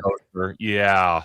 So I don't know about what California laws are, but I'm sure it's like Ohio. You have to mark utilities before you dig. You do. Gotcha. You do. And it's something that's the other thing I wanted to ask you, gentlemen. And then just real quick, before I continue, I actually gifted out 5 memberships to Theme Park Conductor. So 5 lucky people in the chat will begin a membership to my channel. So congratulations to those 5 people. But one thing I wanted to ask you, Ryan, is because when you look at, because you brought it up with Encanto in Animal Kingdom for, for that park, was that they're moving a lot faster. Yeah. And one of the things I have an issue with is, out there it seems like they can build at a much faster pace, but out here on the West Coast, we kind of seem to go like in reversal, and we love to go through that red tape and take our time before we actually break down and actually start digging in the ground. Is there a reason why you think that is? Do you think there's just, like you mentioned, there's different rules when it comes to tearing into the ground, the earth, and building stuff? Well, I'm wondering if it's just easier to get in Disney World, they have an easier time. Maybe they have their own company that they use to go out and mark the stuff. I mean, because they do own their own construction company down in Florida, Buena Vista Construction. So I'm wondering if they have a division that's just for utilities markings. That's a good point. See, that's interesting to me, because when one of the things that drives me nuts, and OG knows this, one of the things that literally drives me crazy is they tore down Tortilla Joe's in downtown yeah. Disney. Oh yeah, I know what you're talking about. It's just And sitting there and they're yeah, doing nothing. it's doing nothing. It's like god awful, because they have like a little opening that David will sometimes film in there, and the same red bucket has stayed in the exact same spot for weeks and weeks. They're probably waiting on permits. Well, see, that's the thing I wanted to kind of further clarify, and I'm glad we have you on the channel, is when it comes to permits, we all know, things change. Things can, fall apart. But you would honestly think with Disney, though, filing a permit for a new establishment or a attraction, you would think they would have all their ducks in a row, like they've done this game before with the city and the county.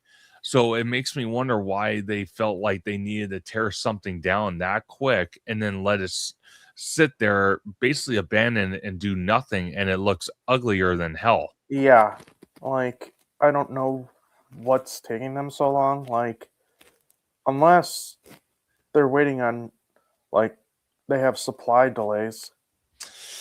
That's something that is a possibility, and I'm not gonna lie to you, it is something that I've looked at. My whole thing is, though, I would say that would have more merit if we were still during the COVID time. That is true. I just don't know if that's valid, but it's possible. You're not wrong. It's very possible. The tariffs have. Yes. So I don't know where they're getting supplies from, whether it's overseas or just a local lumber yard. Yes. Well, OG, that's something I want to ask you, since Ryan brought that up. Do you think the tariffs might have something to do with Disneyland resort projects compared to their counterpart out in Florida? It might, but I would think that they would affect both properties, though. But see, that's something I want to dive into, because again, I don't want to sound like a war drum here, but when you look at projects in Florida, they go at a much faster pace. Out here, it's like slow-mo, and it drives me nuts. Yes, I think Disney, when it comes to the pace of the projects, I think that's Disney spreading these construction projects out over as many fiscal quarters as possible to make it look better on the books. I think that's what it is. You're not going to see them foot dragging like this for the Abu Dhabi Disneyland, because they're not paying for that one. That one will get built in a year and a half. Watch, you'll see how fast that one goes up. But out here in California, they're paying for it. So they're gonna spread it out over multiple fiscal periods. And right now they have 2 projects. Well, 3. They got the 2 Avengers rides and they got Coco. So they're not going to start digging up Pandora right now, because that's one more thing on the books, right? Yeah. Unfortunately, I wish they would. Probably not enough companies they can hire. Well, that's a good point. Exactly, Ryan. Exactly. No, 100%, and that's something that because me and OG have talked about it. Ryan, again, thank you for being on, but you've probably seen it. Me and OG talking about it. That the Eastern Gateway was announced, 3 years ago, and they kind of started construction, and they did not. Yeah, Right. it could have been done by now. Exactly. And now they have all that drama with the art buses, which Yeah, Yes. wouldn't be a problem if we had the Eastern Gateway built. exactly. So they kind of shot themselves in the foot, unfortunately, and it sucks because we all Right. suffer because of it. Now, Ryan, I want to ask you as well, because OG brought up a very interesting point. The art buses, which is a nonprofit, and basically took guests from Toy Story parking lot to, where the bus load and unload area is today, currently, before it gets closed off. What would you think they're going to replace that with, to accommodate? Because they can't expect people to walk a mile, basically a mile and a quarter or a mile, to the Esplanade to go to Disneyland. They can't expect that, crossing multiple major, crazy intersections to get to the Esplanade. What do you think Disney's going to do? I think they'll do what you guys think. They'll do what you guys said in your video the other day, because I watched it. So you think that they might dive into possibly either maybe buying some of the buses, or maybe doing some type of like Uber, Lyft contract deal, kind of like what we see with dealerships when your car needs to be serviced, they'll come Yeah, up and or they could do something like Disney World and have like, how Disney World has those minivan service thing. Yes. Maybe Yeah, they that's a do something possibility. like that, but I don't know. Yeah. Now, real quick, Conductor, if you can bring up Gain Life's question. absolutely. She says, what restaurant is going in the Tortilla Joe's footprint? The fancy steakhouse? Yes. I forgot the name of it, Gain Life, but it's called Arthur's. Arthur's, yes. And then another person on here, I forgot who it was, said it could be an issue with the vendor. That's a possibility. I have heard rumors, actually. Yeah, there you go. I have heard rumors that actually that steakhouse, that chain, I guess, is going through some problems right now. And that could definitely be why it's delayed. I don't know. So we'll see. I mean, personally, you know what? I mean, Universal has that new Korean barbecue place opening up at City Walk. I mean, if they're having issues with the steakhouse, go ahead and contact the Korean barbecue place that Universal is building and have them out here in Anaheim. I would love that. I think Korean barbecue would absolutely crush out here in downtown Disney. That would, that'd be amazing. Would be phenomenal. Because Ryan, I'll tell you this firsthand: if we had a Korean barbecue place at City Walk in downtown Disney, you would find OG there doing bar chats all the time. Yeah. Yeah. Conductor and I'd be out there doing our bar chats for the channel. It'd be great. No, but I don't know. I'm thinking though that's a good possibility. What Qual brought up about the vendor, it might be the restaurant is having issues and they couldn't secure it. It's frustrating though, because we kind of went through drama before when it came to the Rainforest Cafe and ESPN Zone. That was going to be a fourth hotel that got canceled. And then that whole back area turned into almost like a spirit of Halloween. It did. I just don't want this this area over here by Tortilla Joe's to be like a hole in the ground now for, 18 months. So because it's not a good aesthetic, because when you go into Splitsville, and I've only been there once, but when you go in there and you go to the upstairs where the bowling alley is, and then you kind of look over, you can kind of see right into that empty lot where Tortilla Joe's once sat. And it's not good. It's not good, sight lines to see something like that. It looks ugly. No, I agree with you. Disney seems to have issues when it comes to this stuff in downtown Disney for whatever reason. I don't see as much of this happening over at City Walk when Universal picks these vendors, but I guess we'll kind of see. No, absolutely. So we got a comment from Haps Kagan. I hope I'm saying that right. I'm sorry if I'm not. He mentioned the paint markings on the ground are utility Locating this is done to locate and identify what's That's below correct. the ground for future And works. yeah, and that's what Ryan was saying. By law, they have to mark that stuff before they start digging. So Yeah, because you don't want an explosion. No, Yeah. no. The that only would be Because bad. that would be a very expensive. fix. Yeah.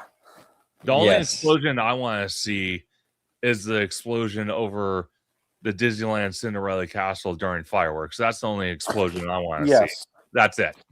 Yeah. Big shout out to Kiki and Luca, one of our moderators here on Theme Park Conductor. He asked, walk from Toy Story to Disneyland is natural Ozempic. Yeah, it is. Absolutely. Oh, yeah. I'm telling you, that's a walk. And you'll get your daily dose of vitamin D too. All in one. 100%. And then Brandon, the Lego Disney fan, says, thanks for the membership. Well, please enjoy. And much more content is going to be coming to members only very soon. John asks, how often does the parking lot next to the convention center actually fill up? So he's talking about the Toy Story lot. Yeah. I think, I mean, I don't really know, to be honest with you, but I think it's pretty busy when I park in there. I mean, I don't know. I don't know if it's full, but it seems pretty busy when I go in there. It doesn't seem like it's like empty by any means. Yeah. I don't know. Has that been your experience, Conductor? When you pull in, it seems pretty robust. So I try to avoid the Toy Story parking lot as much as humanly possible. But I will tell you, when I have parked in there, it's busy enough where it might take a good 5 or 10 minutes to park. Right. So it's not being underutilized. I could promise you that. So yeah, I think it's pretty robust. I don't know about like filling up, but it's a solid amount of cars every time I've pulled into there. So no, 100%. Then we have Gain Life.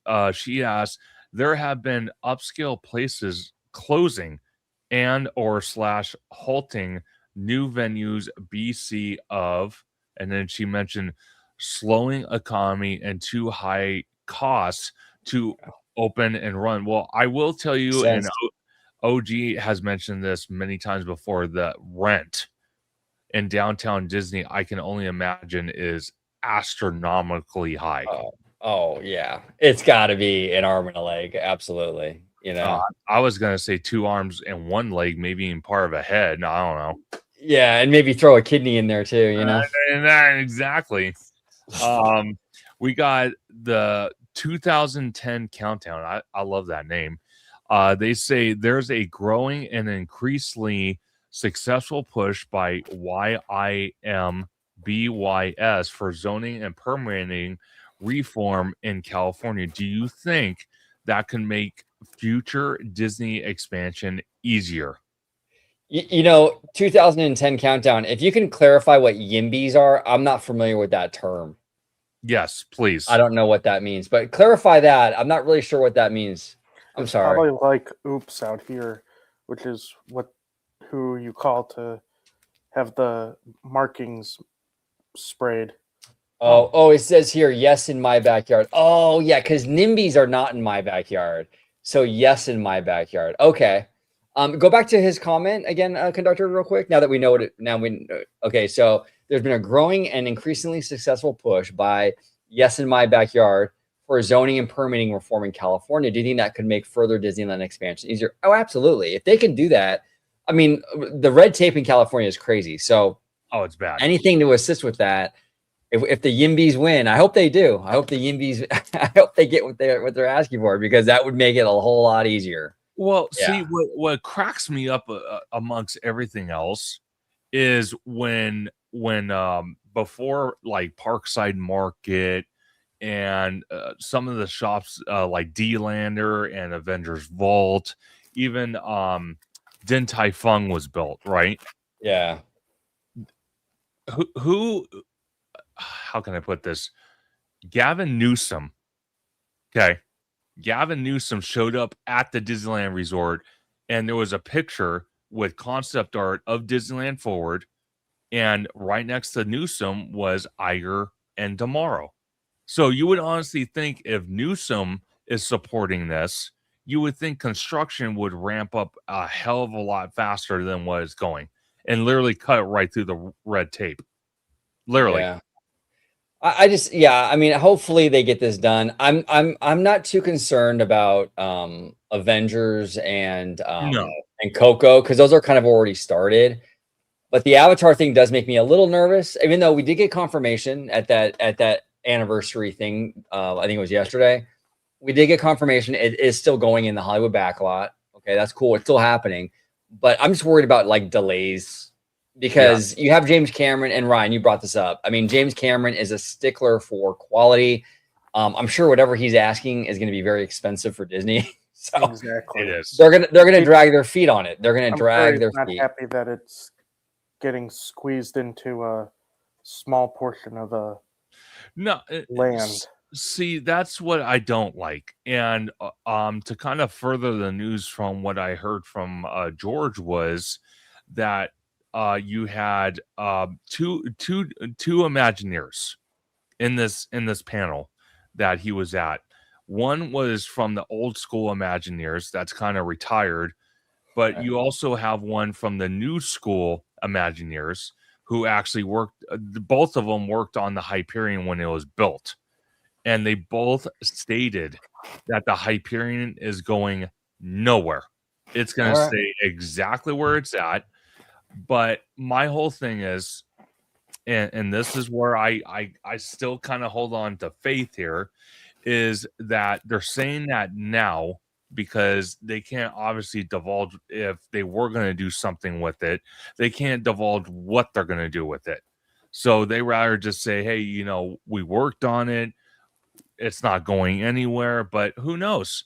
In a year from now, tomorrow might say, you know what? It's going away to make way for Avatar. Because I even told OG this. I said, if you're going to put Avatar in the Hollywood backlot, obviously it's going to have one attraction. That's a given. But a second attraction, the footprint that the Hyperion has, could be the second attraction. And I even stated that you can build the building exactly how it is, but it would be easier to tear down and rebuild. And then you can, you know, preserve the Hollywood theming on the side of the building that faces Hollywood Boulevard. So strip it off, but preserve it. And then when the building's built back to house the second Avatar attraction, then at that point you put that theming back, and it's like you never tore down the Hyperion Theater, because then you know you have the Hollywood theming. But go ahead, OG. Well, and here's the thing too, because there is a lot of concern with the fans, the diehard fans, not the soccer moms, right? Yeah, diehard fans, about how is this going to blend into Hollywood. Now, I will say this: I am concerned about that, but you're going to go to Florida, Conductor, in about a month. When you go to Hollywood Studios, you're going to notice this with Galaxy's Edge. You literally, Toy Story Land is right here, and you literally go around the corner and you go under basically like a freeway underpass tunnel, and you're in Galaxy's Edge. Now, that's a Hollywood themed park. Essentially the same kind of theme as Hollywood Land. And all they did was add a freeway overpass thing, and you walk under and you're in on another planet as well. So if they did it in Florida, you know what I'm saying? I mean, I think Disney's fine doing it here. Now, obviously, it's on a smaller scale here because our Hollywood Land is smaller, but essentially that's all they did. They put, I mean, Galaxy's Edge makes about as much sense in Hollywood Studios as Batu does in Hollywood Land. I mean, if we're going to be completely honest, you know what I'm saying? Yeah. And you're not wrong, because we are at a smaller scale. Because when we did a video, you actually mapped it out, OG. Currently, as it sits right now, if we didn't take, you know, the footprint of the Hyperion, and there's that red bucket, by the way, still not moving. And then if we don't take the Hyperion footprint and we don't take PhilharMagic's footprint, okay, we're about 7 acres. And if you look at the version out in Animal Kingdom, it's 12 acres. So the only way to kind of justify that is either take PhilharMagic or take Hyperion, which would put us, I think we mapped it at what, 10 acres? Yes. So if we got rid of the Hyperion, it'd be about 10 acres. Yeah. Okay, so about 10 acres. So my problem is, because again, from what I heard from George during that panel, was they further clarified, like we just mentioned, it's definitely going in the Hollywood backlot. And it makes me concerned that you have Imagineers saying, oh, the Hyperion's going nowhere, but yet they're not doing anything in that theater publicly for guests that visit the park. So if you're not going to do anything with it and it's just going to stand there and do nothing except for host corporate events and private events that obviously people can't be part of, then what's the point of having it there? I agree with you. And I've always felt the Hyperion is an eyesore, It is. and yeah, it's an eyesore. It's ugly and it's ugly with no purpose. So, I mean, at least if we had a show in there, you can be like, okay, it's ugly, but we have this great, it has a purpose. There's something in there. I get it, but there's no show. There's no rumors of a show. And that's the thing too. They didn't announce that. They said, those Imagineers said at that event the other day, yes, Hyperion is staying. But really, if it was going away, are they really going to say it's going away before Disney's ready to announce that? No. Probably not, And I don't know if you can do an Avatar show. Yeah. It would be hard. I think if it's incorporated into Pandora, it gets bulldozed. I think they just use that land. They have to. Yeah, it's a huge amount of space. It's massive. It's a huge amount of space, and I get it. When you build a new land, not every land has to have two attractions minimum. But the way I kind of see it is, if you're going to invest into a $1 billion plus IP and incorporate it in your parks, I'm sorry, one attraction does not do it for me. Yeah. Now, if you could bring up Qual's question about the back of it. Absolutely. So he says here, or he or she, I'm not sure. I don't want to assume, but curious what the back of Avatar would look like into the entrance to Disneyland Plaza and the new bridge on Harbor.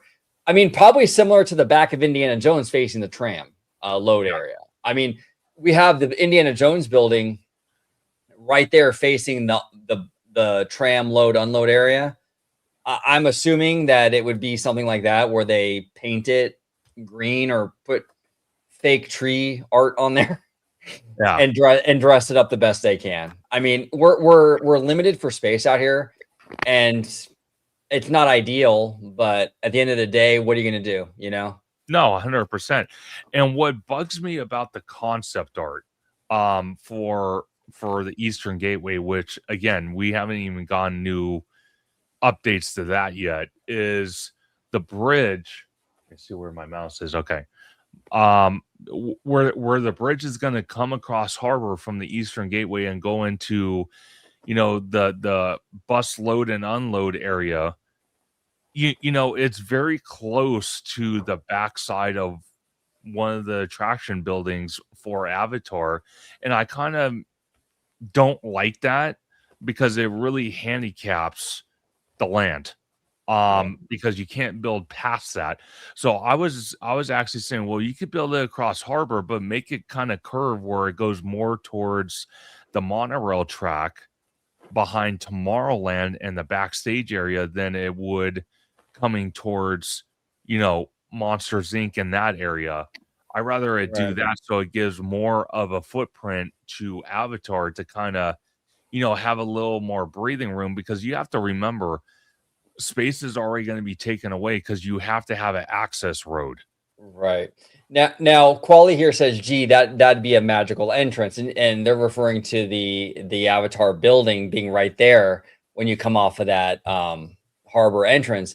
I mean, I don't disagree with you, Qual, but here's the thing. Is it magical now when you have like 2 Anaheim PD cars sitting there and you have a bus load area and a vinyl tent for security? No. I mean, you don't have a magical entrance now, so No. I don't think that building dressed up would be any worse than what we got, in my opinion. So this is my theory. Okay, so you have the archway right here to the Hollywood backlot. It's a really nice archway. I give Disney credit for building it. It's beautiful for what it is. But then you got smoothies right here, and you got a turkey leg cart right here. What if they kind of walled this entrance off right here? and kind of put more facade for like that Hollywood theming, but close it off. And then they have the exit of Avatar somewhere over here where the Hyperion's at, and where hopefully a second attraction would go, I would think. Right. But the entrance would be somewhere over here where the Oswald gift shop is, and the city hall. Because I've said it, that city hall building can be relocated, I think. Right.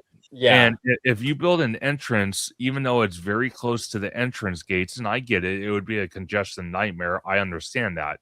But if you built the entrance to Avatar right here, and you kind of walk in going this way, and you have like a little mini bridge that kind of takes you over the access road here, and literally drops you off right in the Avatar, that would be beautiful because that's hiding it. Yes. I think in terms of like aesthetics and like working it in, I think that would be great. A friend of both of our channels, Vash Sky, though, was saying him and I were on Theme Park Wizards channel like a couple weeks ago, and he made a great point though with that. Disney's not going to want people to bypass all the stores on Buena Vista Street. Yeah, they don't want you to walk in and hang a left and bypass all that merch potential. That's a big sticking point for Disney, and that's why I think they probably won't do it. Now, it makes sense. I agree with you. It'd be kind of cool to enter through there. So, I just don't think they're going to want you to, because they know that's going to be a huge draw, that area, and then you'd have all those people funneling away from all the, the Clarabelle ice cream, the Eliason company. It would be kind of hurting them financially a little bit. No, 100%. And again, we can only speculate. We got one piece of concept art. That's not really much to go on. It's extremely vague. So that's why I'm saying this D23 is not going to be as exciting as when OG and George went in 24. I think it's going to just be a lot of updates to current projects, including Avatar, Avengers, Coco, and so on and so on. I don't think we're going to get a lot of exciting announcements. Again, I'm just speaking how I see it right now. That can obviously change, and I hope it changes. Yeah. No, absolutely. You're paying a lot of money to go to that event. I got the breakdown today of what it would cost to go, and the stress of trying to buy tickets online. So believe me, I want to get something out of it. In April. You what? I guess they said, the guy hinted at today that the tickets go on sale in April. Yeah. So that was floated around probably the first week of April. Yeah. So, and that would be for, if I'm not mistaken, D23 members.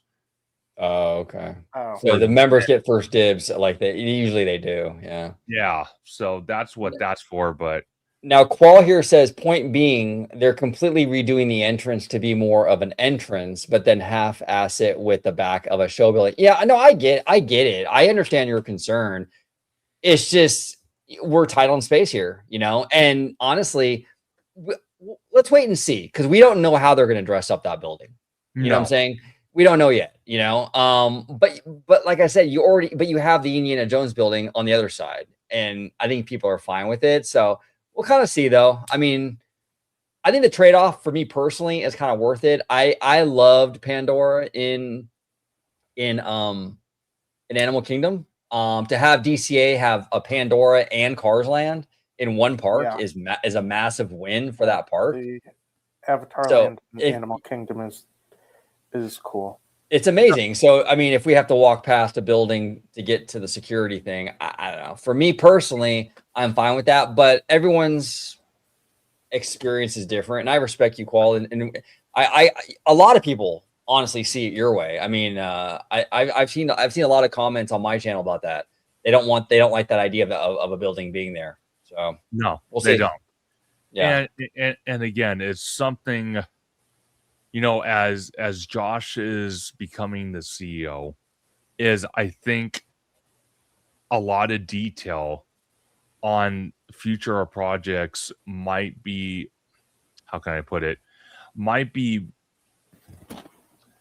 better aesthetically than if Iger was running the company, because the way I see Iger and even Eisner and so on, is they're a business guy first. They look at trying to, keep the company in the black, trying to, have great numbers and whatnot. And I get it.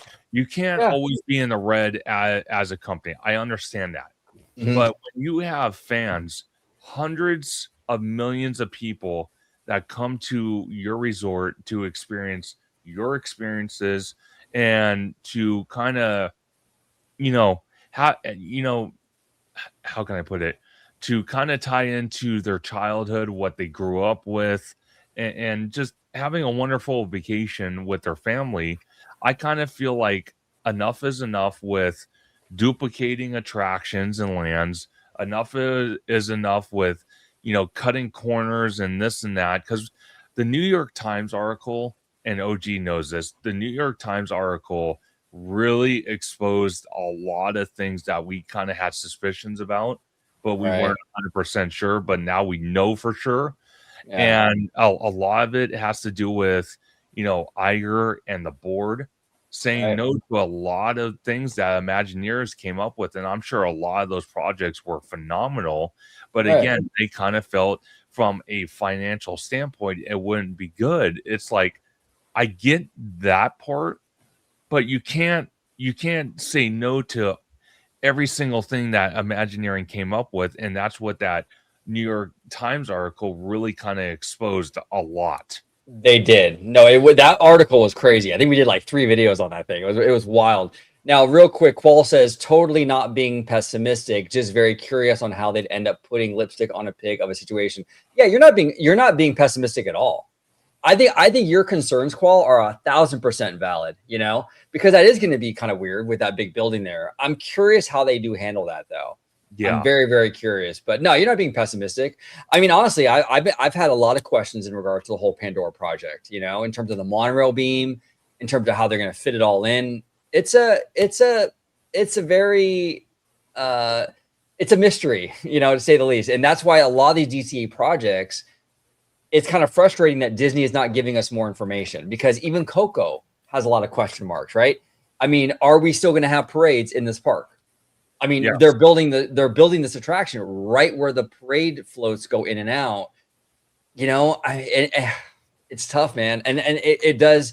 There's a lot of questions. I really hope Josh comes out at D23 and kind of clears a lot of this stuff up, or even drop it on a random Tuesday in like a month or something, and just do it, and just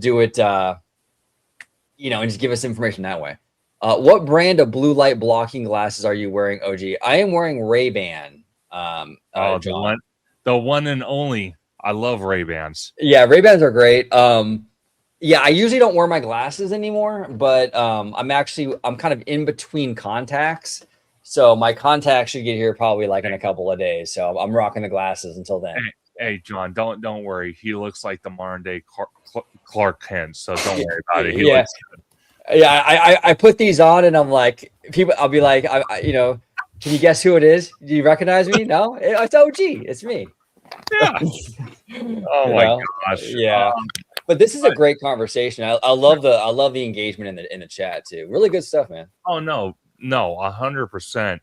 And then Kiki and Luca also mentioned, John, how did you know they were blue light blocking glasses? I don't even know if they are or not, to be honest with you. I have no idea. I have no idea. But oh my gosh. I don't know. They probably are. One last thing I wanted to show you guys real quick and just get your quick perspective before we end tonight, because everybody has been absolutely amazing. Our guests have been absolutely amazing as well. But let me pull this up real quick here. I just gotta find it. Give me 1 sec. No problem. No problem. And by the way, while we wait, it's been awesome having Ryan on the show with us. First time. Everyone give Ryan a big shout out. He's awesome. Friend of the channel. Absolutely. And I can't wait to have you back on, Ryan. So this has been a phenomenal first time for you, and what a great way to kick it off. Yeah. But Google. Okay, I mentioned this to Ryan, OG. I've also mentioned this to you. So as Dana Walden takes her position as president of the Walt Disney Company on the 18th, alongside with tomorrow becoming the CEO. It looks like she only has a 4-year contract for her president's role. Now, does that concern either one of you? And OG, I'm going to start with you, because when you look at this contract deal and then we don't hear anything about tomorrow's contract, do you think that the board shares a little bit of concern that Dana, they want to give Dana an opportunity, but they're not sure what her intentions might be? Yeah, I mean, it could be that. I mean, I don't know. I mean, she has a pretty good track record overall. I mean, Sure. she's done a lot of great stuff. I mean, she's had some issues here and there, like with the Kamala Harris debate thing, right?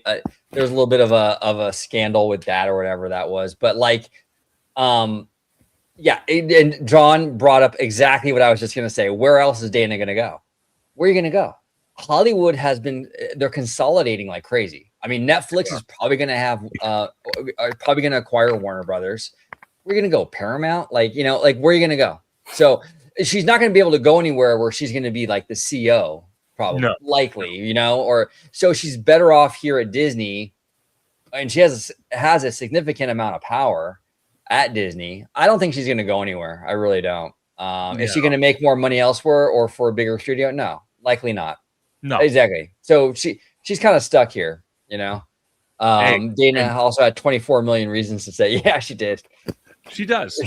and again, it's something, because this role, it's interesting, because that's one thing I want to tap into. But before I do with you, OG, Ryan, do you kind of feel the same way about this?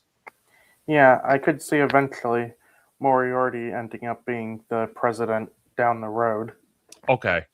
So you think you think she has a positive, chance to do wonders for the company as the president for the next 4 years, where the board will feel like probably in the mid 2029 year that they feel confident about extending her contract? Yeah, because of her Hollywood experience. Yeah. I agree. And honestly, that amount of time is pretty common for these kind of contracts. Yeah. It's not unusual. No, I do find it interesting though. And OG, that's a question I wanted to ask you, was when we watched the interview with David Muir, because the video I showed was only a clip of it. There was, I think, a tad more. I could be wrong. But at one point, David Muir was saying that the president's role was a brand new position, and it's not, because they had this role, and then when Chapek came in, he got rid of that role. Okay, this is what David meant. Okay, you're right. The president role has been around at Disney for a long, long time. Sure. Like back in the day, Michael Ovitz used to be president, and I think Bob Iger was president. So you're right. The president role has been around for a long time. It's her other title. She has 2 titles at Disney. She's the president and she's the chief creative officer. That's the new role. Yes, that's the new role. They've never had that role for the whole company before, so she's new for that. So I just wanted further clarification on that. That's all. Yeah, and then John Make It Rain says, I'm waiting for the next Planet of the Apes movie to come out. Yeah, those are good movies, dude. Really good movies. Those movies. I love those movies. And then Kiki and Luca also mentioned Dana needs to fix Pixar, Star Wars, Indiana Jones, and Marvel in the next 4 years. Well, again, it's something that we're seeing a massive transformation in leadership at Lucasfilms. And OG made an excellent point. There are already projects in the works that we might not see the new leadership's, decision making until 3 years from now, because already projects are greenlit. They're already in the works. So we can only hope Dave Filoni and the team over there really does wonders. Obviously, Dana is going to be overseeing that, so that's a positive. When it comes to Indiana Jones, I'm going to be honest with you. I think what they're going to do, because OG has mentioned this time and time again, I think they're going to go to an animated series because I agree. obviously they're not bringing back Harrison Ford. He's too No. old. And they don't have a substitute for him yet. So the only positive direction they can go with that IP is go animation for a little while. And if they go animation, and I'm not against that, if they go animation, I want it to be high quality, like Batman the animated series quality writing and animation. I want it to be a really legit show. Don't cheap out. Yeah. And don't go like super stylized weird either. Like let's just get like a good Indiana Jones that looks like Indiana Jones. Exactly, right? You know, nothing weird. Like just, you know, come on. Like I said, Batman the animated series is the gold standard for that kind of thing. Or like a Gargoyles, that was a dope show. Like that, I want to see that. I kind of want to see a little bit more of like, it's for kids as well, but a little bit more of like the adults can dig it, you know? Sure. Also, that kind of vibe for indie. I think that'd be great. Absolutely. Ryan, I'm going to ask you as well. Do you see them going in that direction for that character? Yes, and I could see them using the voice of the character in the video game. Oh yeah. Interesting. Yeah, our buddy, our good friend, Mr. Webba, who we love dearly, Mr. Webba. We love Webba. Yeah. But he is a gamer, and he said that game is absolutely incredible. Absolutely incredible. Have you played it yet, Ryan? Are you a gamer? Okay. I mostly play sports games. Okay. Cool. Webba was saying it was great. Yeah, it seems like it because he tells me all the time when he calls me, he's like, dude, I just got in this new area, Indiana Jones on the game. I love this thing. You got to get it. You got to do it. I'm like, okay. So one of these days, I'm going to buy that game on Steam and play it. One of these days. Absolutely. The last question to Kiki and Luca's comment was Star Wars. OG, I'm going to start with you. What movies or what shows would you like Lucasfilm to dive into that dives into the Star Wars story that we might not have seen yet under Kathleen Kennedy's leadership? Like for example, like maybe like the Clone Wars or the Old Republic or stuff like that. What would you like to see? Here, let me pull up the comment. There you go. Go ahead. I would like to see, honestly, I think Old Republic would be really cool. I think that I think you want to get away, for me personally, I think you'd want to get away from the Skywalker stuff just because you kind of open up a can of worms with that whole era. Sure. Because you're going to have fans go in there and start questioning canon inconsistencies and things like that. And I just think Star Wars needs to branch out beyond that. So like Old Republic would be really, really cool. I wouldn't mind seeing maybe like even after the sequel trilogy, like even in the future, stuff like that. I think that's the direction I want to see Star Wars going. Like tap into some new stuff. That's just me. Absolutely. Ryan, what do you think about that? I agree. I'd also like to see something with Dark Plagueis. Dark Plagueis would be interesting. You know, I don't know how you guys feel about this, but if they're going to get away from the Skywalker series, even though I want an Obi-Wan season 2 so bad, I could see that happening still anyway. One of the original things I would like to see is Palpatine and kind of dive into his story, where he came from, how he grew up, you know, what you know, when he was a kid, how did he gain these powers that he has, and how did he work his way up to become the Emperor, even though we kind of saw it with the original trilogy. But so maybe wasn't his master, wasn't it Darth Plagueis? Yeah. Exactly what Ryan was saying. So I would like to see a show on that to kind of explain that story. That'd be sick, dude. That'd be sick. Yeah, a Palps and Plagueis show would be cool. If you want it animated or live action. I would go live action. If it's Ian McDermott, if we can still get him, you know. Oh. I think he would do it. Yeah. I think he would do it. That man is a national treasure. Yes, dude. I love him. He's awesome. He's great. The last question, I know I said Star Wars was, but Marvel. Okay. So OG, I'm going to start with you, but I'm going to say my 2 cents of it. in Marvel, what I would like to see a lot more is spin-offs. And I think when we saw Deadpool and Wolverine, that was a great start. But go ahead.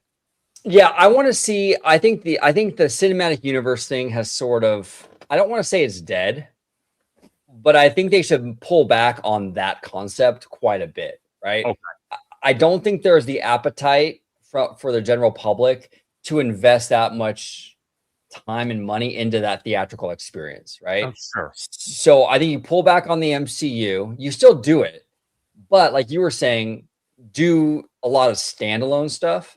Like I would like to see more Marvel standalone movies and maybe even like standalone trilogies and things like that.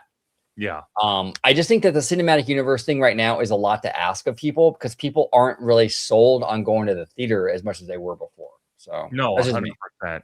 Ryan, what do you think? I agree with both of you. Yeah. I just want to go to the last two comments of the night. John says, no, I think they should go back to it, but go way back in time. like Old Republic or something like that. I mean, that'd be cool. I mean, I would love to see something like a Star Wars show on the quality of like a House of the Dragon. you know? Yes. Like That'd be that. I dope. want to see that kind of stuff from Star That Wars. would be dope. And John also says, I think people want more of the one hit wonders again. Yes, and that's what I'm talking about, where it's like one and dones. Like Yep. it's not connected to anything big. It's just a Marvel story. It's a singular film, and that's it. You know, if you want to do like maybe like a trilogy that stands alone, that's cool. But this whole thing where like everything's connected and like all the TV shows are connected and all that stuff, I think people are just burnt out on that. Yeah, no, I 100% agree. But everybody, thank you so much for watching this week of Conductor Sunday live stream. Again, first time ever on the show, we have Ryan, the Disney adult. Great to have him on. That was amazing.